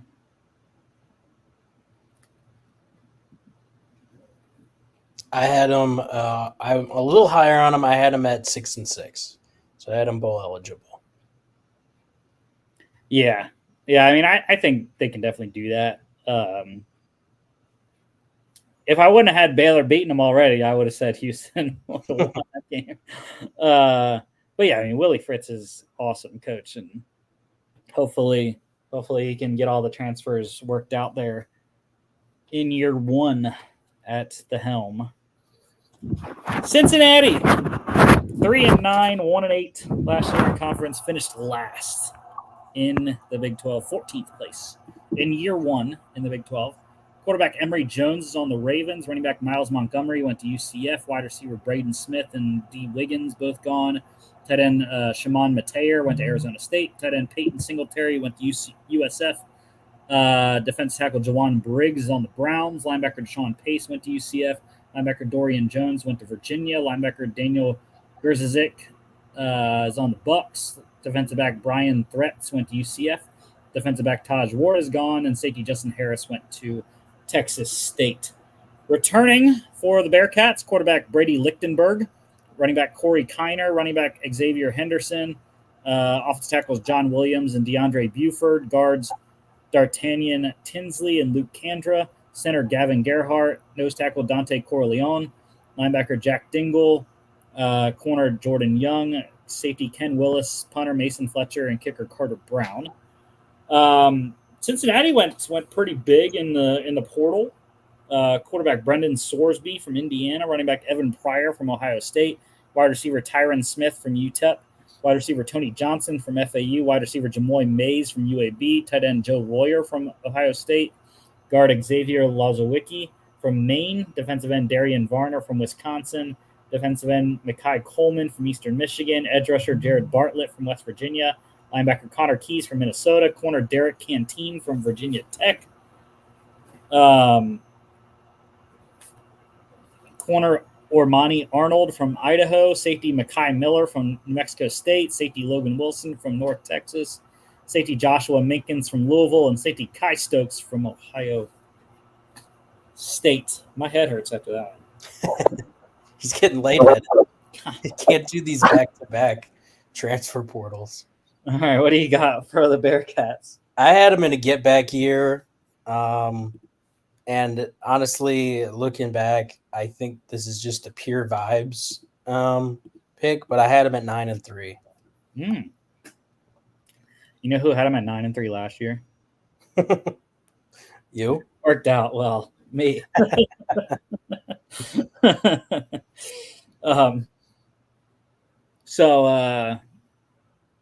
I mean, the schedule looks pretty solid just first glance. They went against Towson week 1. I can't remember what I had Pitt at. Pitt, let me see real quick.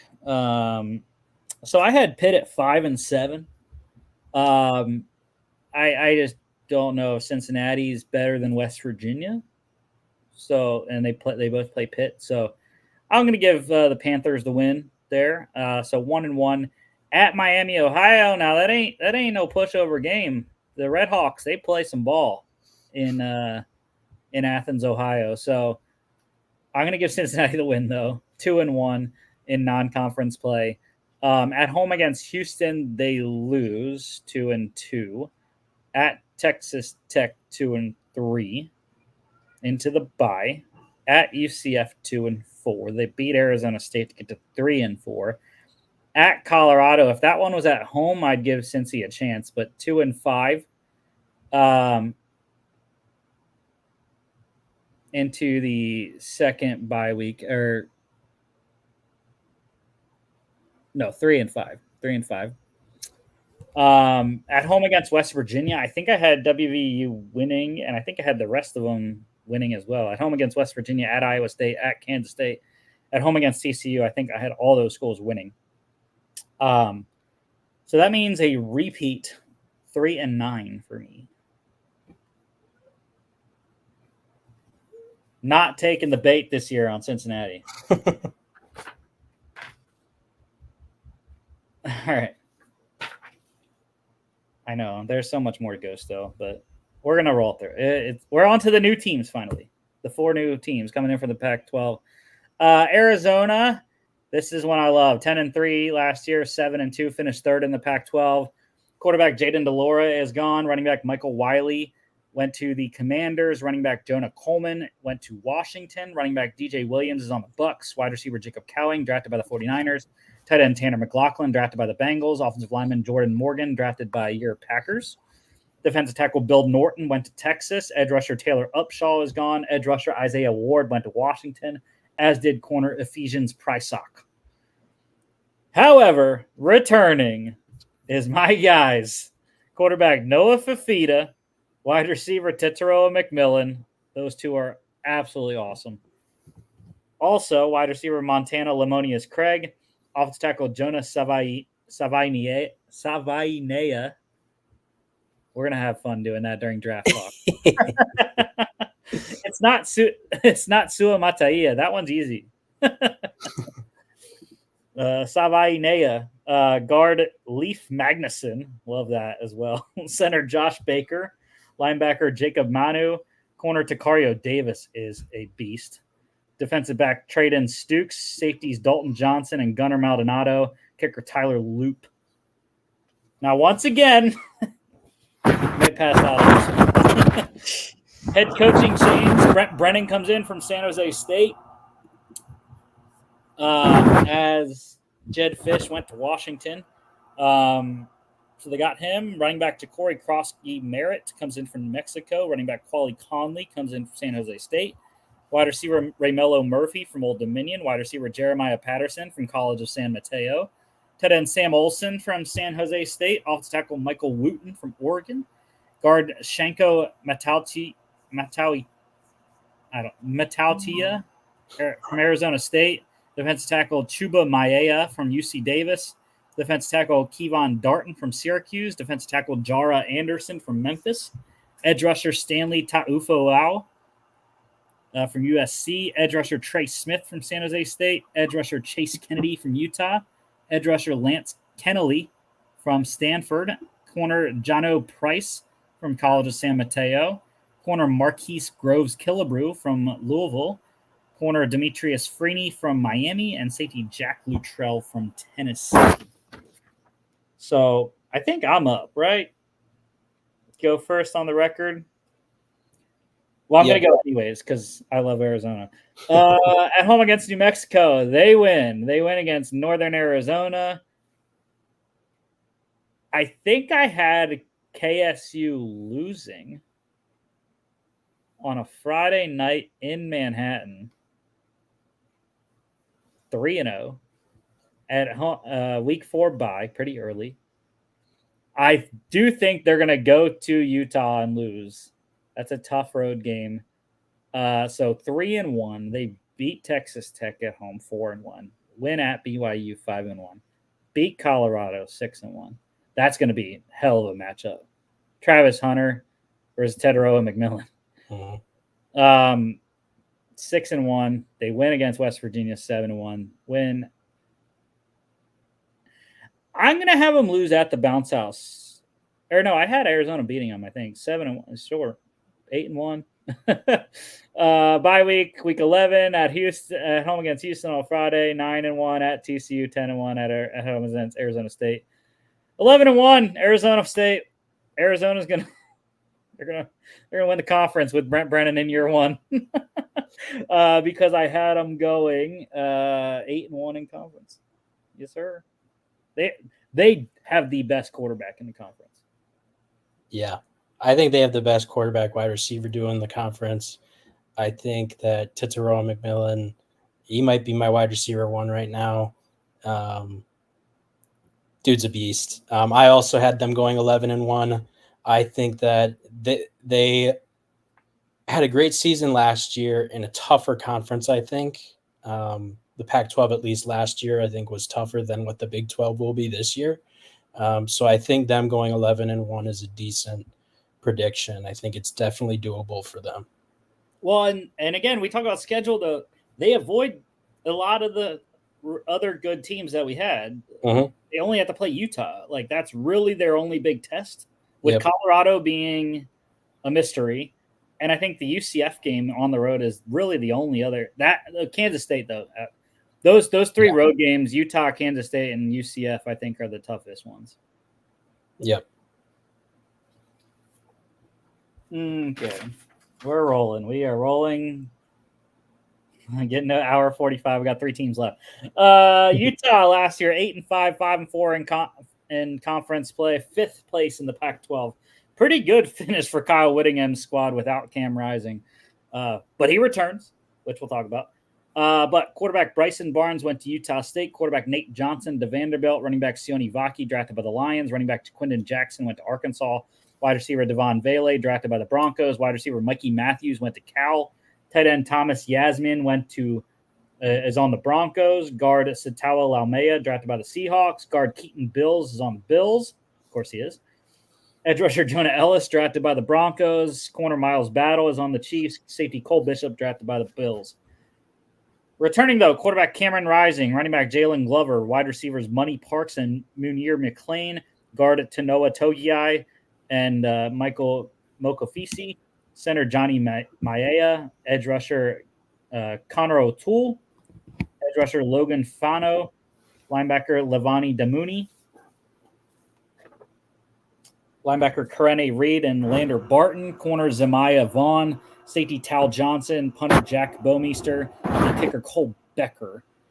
They got some people in the transfer portal. Quarterback Sam Heward from Cal Poly, wide receiver Dorian Singer from USC, wide receiver Tayshawn Lyons from Washington, wide receiver Damian Alford from Syracuse, tight end Carson Ryan from UCLA, edge rusher Paul Fitzgerald from Utah State, linebacker Hunter Andrews, key freshman, corner Keenan Johnson from Georgia Tech, corner Cameron Calhoun from Michigan, and safety Alakai Gilman from Stanford. Go ahead, Utah Utes this year. Does Cam Rising, is he back? Yeah, I think he's back with the vengeance. We're talking about, I think, one of the better quarterbacks in college football, period. And just that experience he brings along with Kyle Whittingham. I just think I have him at 11-1. I think that it's another one of those situations where I think that they'll benefit from kind of going to, I think, a weaker conference, I guess, at least in year one. And I just have a lot of respect for how they play football. It feels like Kyle Whittingham always puts out really competitive teams, really tough teams, and I think they're going to be able to take advantage of that.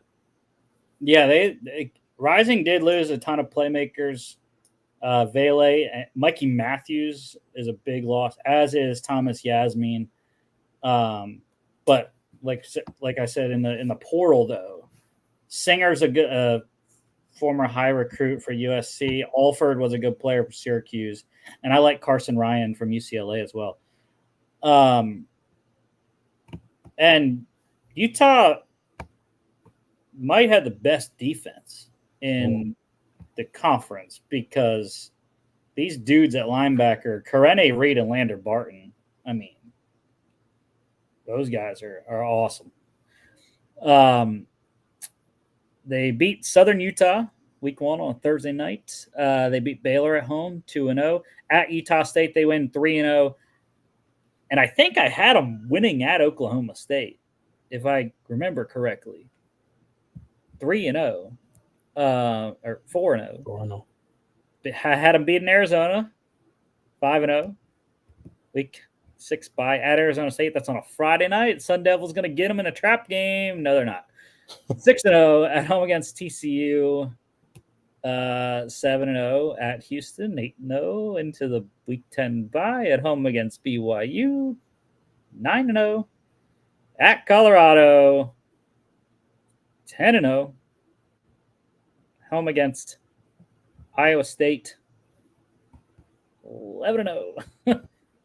And then they get bounced at the bounce house at UCF. It's on a Friday night. It's Black Friday. It's crazy that sets up like that in college football this year, that the last week of the season is Thanksgiving. Yeah. So it's Black Friday, I believe, if I'm correct. Mm-hmm. Probably I'm not, but it's fine. 11-1 though. They get bounced at the bounce house, and 8-1.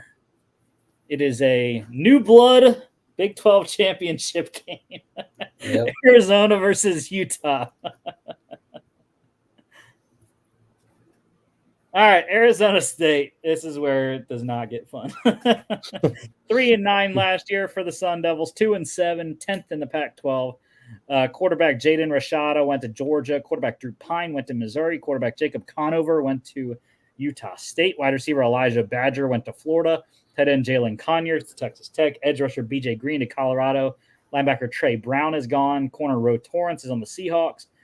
Defensive back Demetrius Ford is gone. Defensive back Ed Woods went to Michigan State. Safety Chris Edmonds is on the Browns. Safety Jordan Clark went to Notre Dame. And kicker Dario Longhetto is gone as well. The Sun Devils return quarterback Trenton Bourguet, running backs Cam Scadaboo, DeCarlos Brooks, and Kyson Brown. Wide receiver Xavier Guillory, Troy O'Mare. Offensive tackle Max Ehinator. Guard Ben Coleman. Center Leaf Faltano. I didn't realize we had 2 Leafs at center today. Crazy. Edge rushers Prince Dorba and Clayton Smith. Linebackers Caleb McCullough, Tate Romney, corner Keith Abney II, and safety Shamari Simmons. Big transfer class for Arizona State. Quarterback Sam Leavitt from Michigan State. Quarterback Jeff Sims from Nebraska. Running back Alton McCaskill from Colorado. Wide receiver Malik McClain from Penn State. Tight end Marqueston Douglas from Florida State. Tight end Shimon Mateer from Colorado. Offensive tackle Josh Atkins from Hawaii. Offensive tackle Jalen Clem from Washington. Guard Joey Sua from Arkansas. Defensive tackle Jeff Clark from Louisville. Defensive tackle Jacob Rich Kongaika from Arizona. Edge rusher Justin Watley from Cincinnati. Edge rusher Jamon Tapp from Texas. Linebacker Keyshawn Elliott from New Mexico State.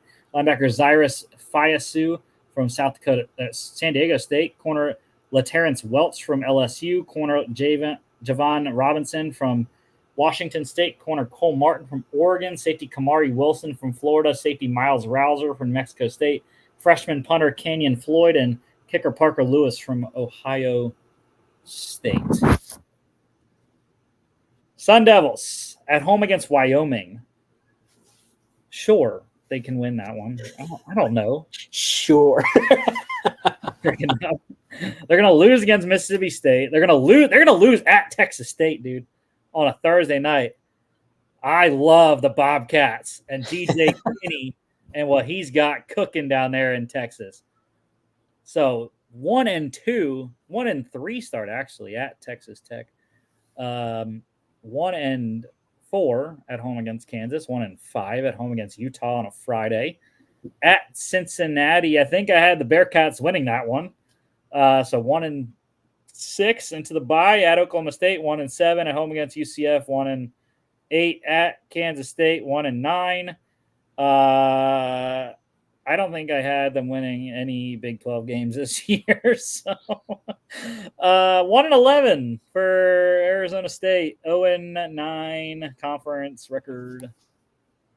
Starts out well, 1-0 against Wyoming. Yeah, I had them at 4-8. Okay. So I'm higher on them than you are, but like I can see the path to like 1-11. It's just it's a little tough. Like, you know what I mean? Like, as I'm looking at this team, I'm like, what's the redeeming like qualities where I think they're favored, and it's just there's not a lot to point to. My thing is like the quarterback. I always go back to the quarterback, and it's like, Yeah. all right, well, I think Sam Leavitt is the starter on our lads right now. And I like some of their skill guys, but if they can't get them the ball, like, you're gonna lose the game. So Yeah. anyways, all right. Lastly, Colorado, the outlier, the wild card this year, I think, in this conference. Like, Most controversial. 4-8 last year, 1-8, and they finished last in the Pac-12. 12th. Here we go. They lost running back Dylan Edwards to Kansas State. Running back Anthony Hankerson to Oregon State. Running back Savion Wilkerson to Georgia State. Wide receiver Xavier Weaver is on the Cardinals. Tight end Michael Harrison went to San Diego State. Linebacker Jordan Dominic is on the Montreal Alouettes in the CFL. Corner Carmani McLean went to Florida. Defensive back Omarion Cooper to Florida State. Safety Roderick Ward is gone as well. Returning quarterbacks Shedeur Sanders and Ryan Staub. Wide receiver corner Travis Hunter. Wide receiver Jimmy Horn Jr. Guard Tyler Brown. Linebacker Levante Bentley. Linebacker Trevor Woods. Safety Shiloh Sanders and Cameron Silman Craig. Punter Mark Vassett. And kickers Alejandro Mata and Jace Feely. Good Lord. Transfers.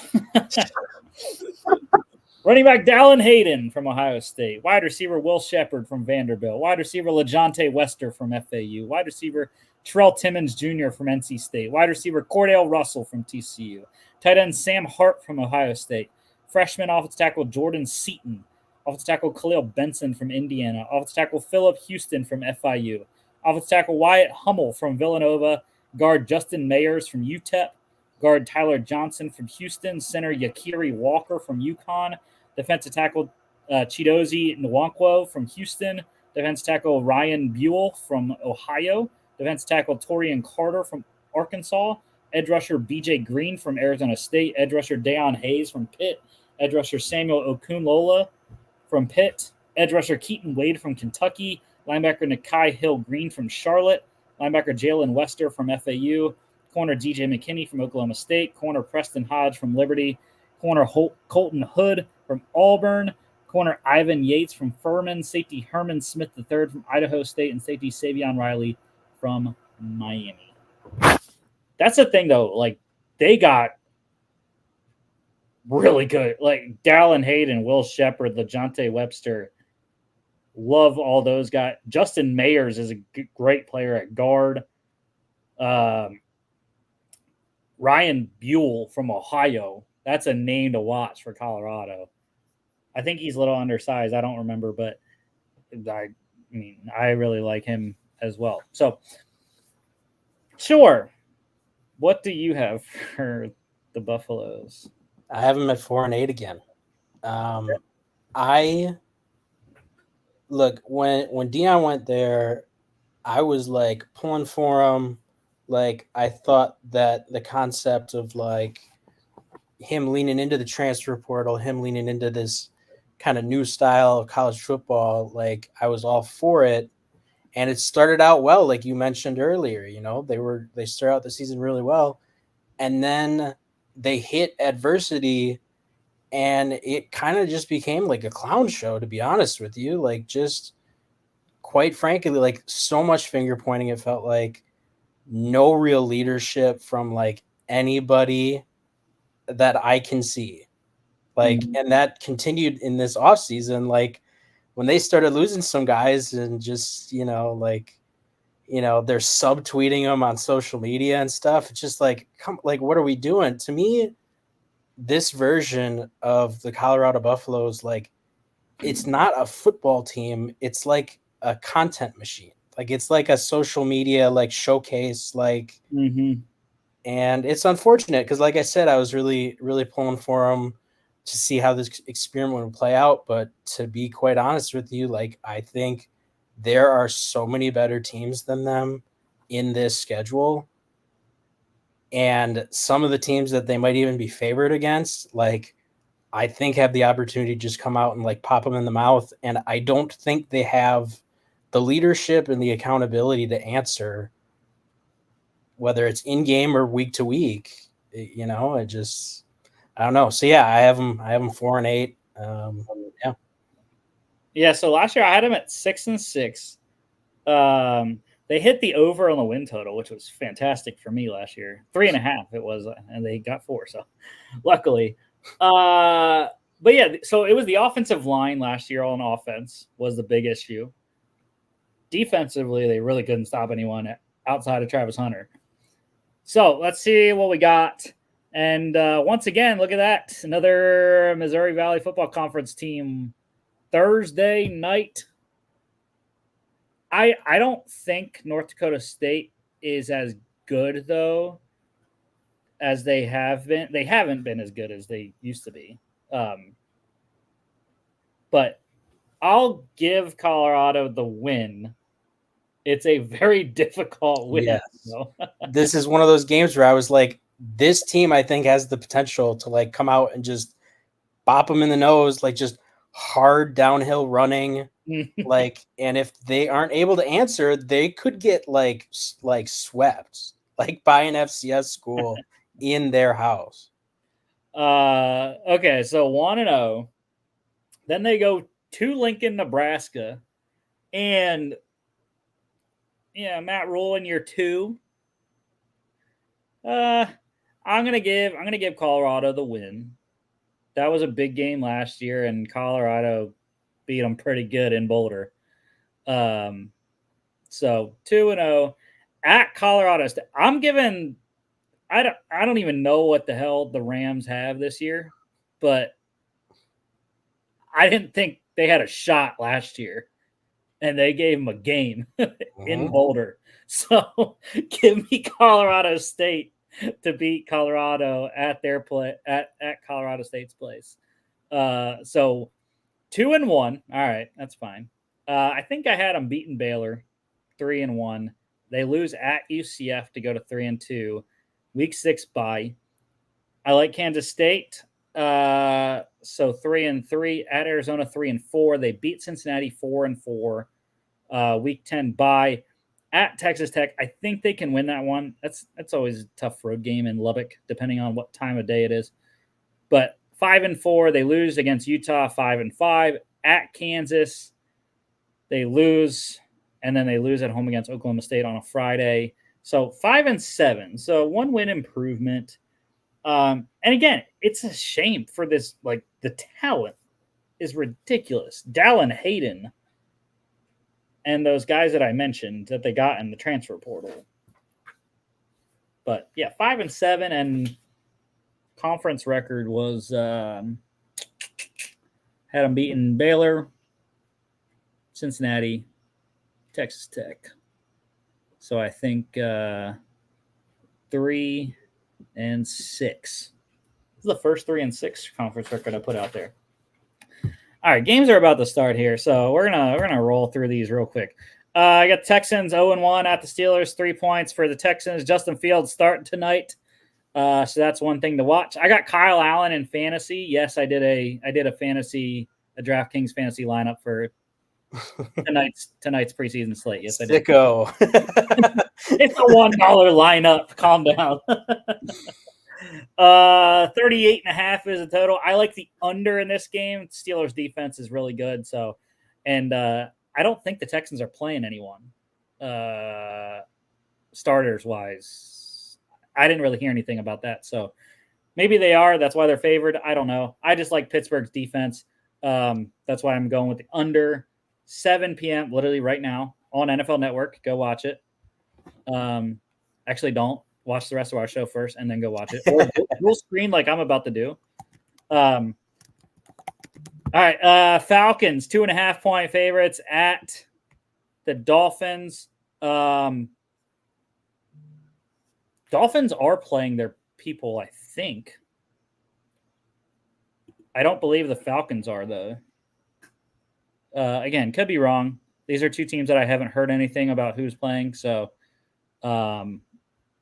anyways, total in this one, 38.5. I didn't have a play on that. That one also starts right now. And if you want to watch it, you'll have to have NFL Plus. There's my my pitch for NFL Plus. Because yes, I did. Sponsor the pod. I did purchase it. Yes, I did.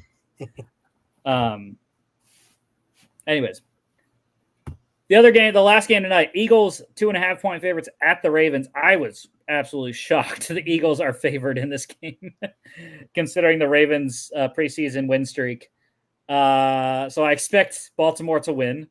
The Eagles, as far as I know, aren't playing their starters. I don't think Baltimore is either. So, yeah,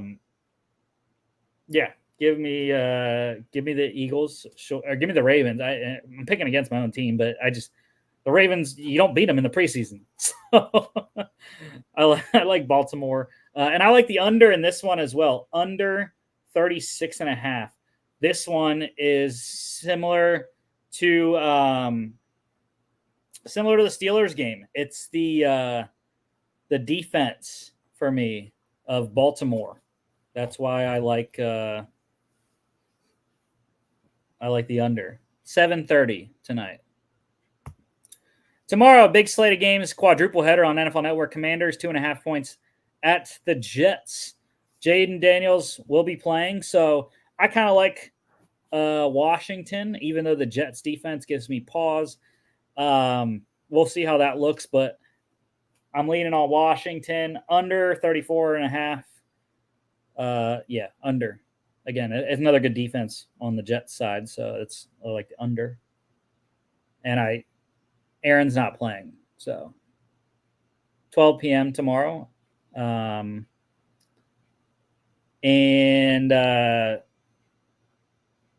Next game, Bears at the Bills.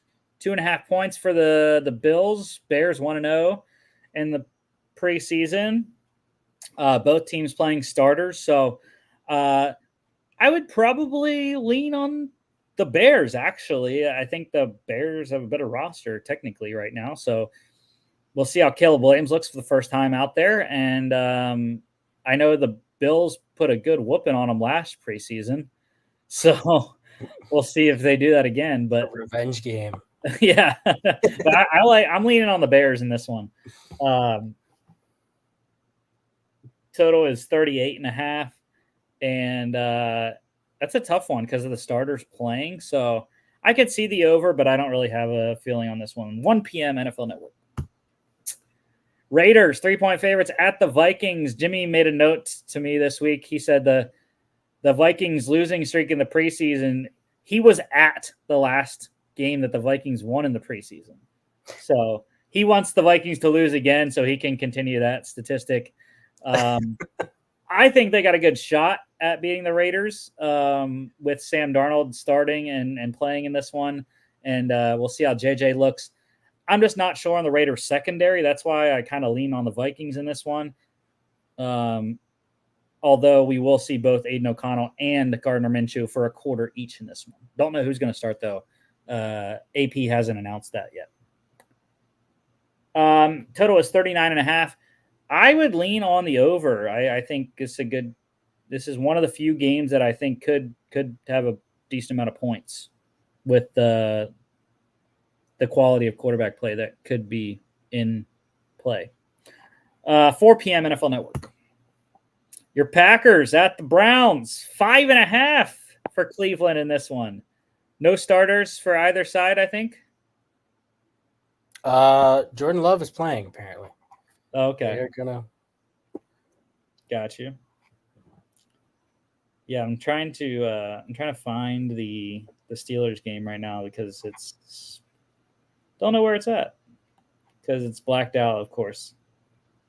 Classic. where I'm at. So I don't know what channel it's on. Anyways, I would lean. I mean, that's a lot of points in the preseason, so I would lean Packers 5.5. I mean, that's a good line there. 39.5 is the total. I like the under Cleveland's defense, and I mean Green Bay's defense too. 4:25 p.m. Love that time slot. Bucks at the Bengals, 6 for Cincinnati. Joe Burrow's playing, that's why. And I don't believe Baker is. So, yeah, I would lean on the Bengals. Don't take the point. Like, again, 6 points is a ton for a preseason game. So, even though the Patriots just covered 6.5 last night, but still, I would not take anything bigger than like 3 in the preseason. So, I would lean Bucks +6 and total 38.5. Let's go on the under. I do not have confidence that the backups will be able to score, especially on the Bucks side. With Kyle, what's his face? I'm telling you, I really don't even remember his last name because he's been MIA since he got drafted. 38.5, 7 p.m. tomorrow. Chiefs at the Jags. Jags getting 1.5 at home. Yeah, I like the Chiefs. Give me Carson Wentz to, beat his old head coach there, and yeah, I don't know. I think the Chiefs had the better backups, and I don't believe. I know Mahomes is playing as well, so that's why I would also lean Chiefs. They're gonna play a quarter of the starters. I think the Jags are playing their starters as well, though. So I like the Chiefs, though. Give me the Chiefs. 40.5 on this one. It could get there.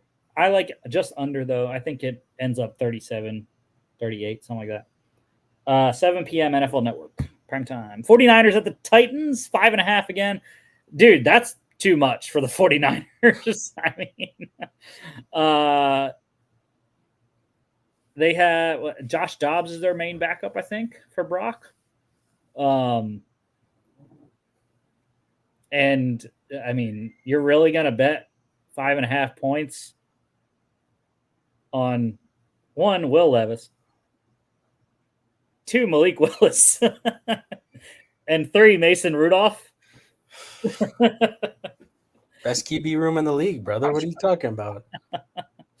So yeah, give me 49ers 5. I have no clue why that line is that way. 5.5. And I like the under in this one, 38.5, 7 p.m. tomorrow night. Seahawks, 3 points at the Chargers. Jim Harbaugh's coaching debut with LA. No Justin Herbert. I don't believe Gino's going to play either. I wouldn't play him if I'm the Seahawks coming off those ding-up injuries. So I do think the Seahawks are going to win this one, potentially. Sam Howell, we'll get to see him in a Seahawks uniform for the first time. So maybe he does a little bit better than his counterpart in that trade or in the quarterback switcheroo with, Drew Lock. But anyways, 34.5. I'm leaning on the under in this one. 7:05 p.m. Saints 2 points at the Cardinals. Yeah, I like the Saints in this one. Spencer Rattler, we'll see him for the first time. I am not sure about whether Derek Carr is going to play, but we're going to see Desmond Ridder in a Cardinals uniform for the first time. I think he should be the starter for Arizona. So I'm leaning on the Saints in this one. 37.5 is total under. I just said Spencer Rattler against Desmond Ridder under. 8 p.m. tomorrow. And Sunday, we have a doubleheader on NFL Network. Broncos at the Colts. I don't know. I doubt we're going to see Anthony Richardson. So I would lean the Broncos just because we're going to see some, the quarterback, all 3 of their quarterbacks. And I think their quarterbacks are better. We got Joe Flacco. Joe Flacco should be playing in this one, I would think. Who knows? Maybe they don't play him in the preseason because of how frail he is at his old age. But I like the Denver Broncos in this game. 38.5 is the total. I'm leaning on the under. 1 p.m. NFL Network on Sunday. And the final game of preseason week 1, Cowboys at the Rams. 4 points for the boys in this one.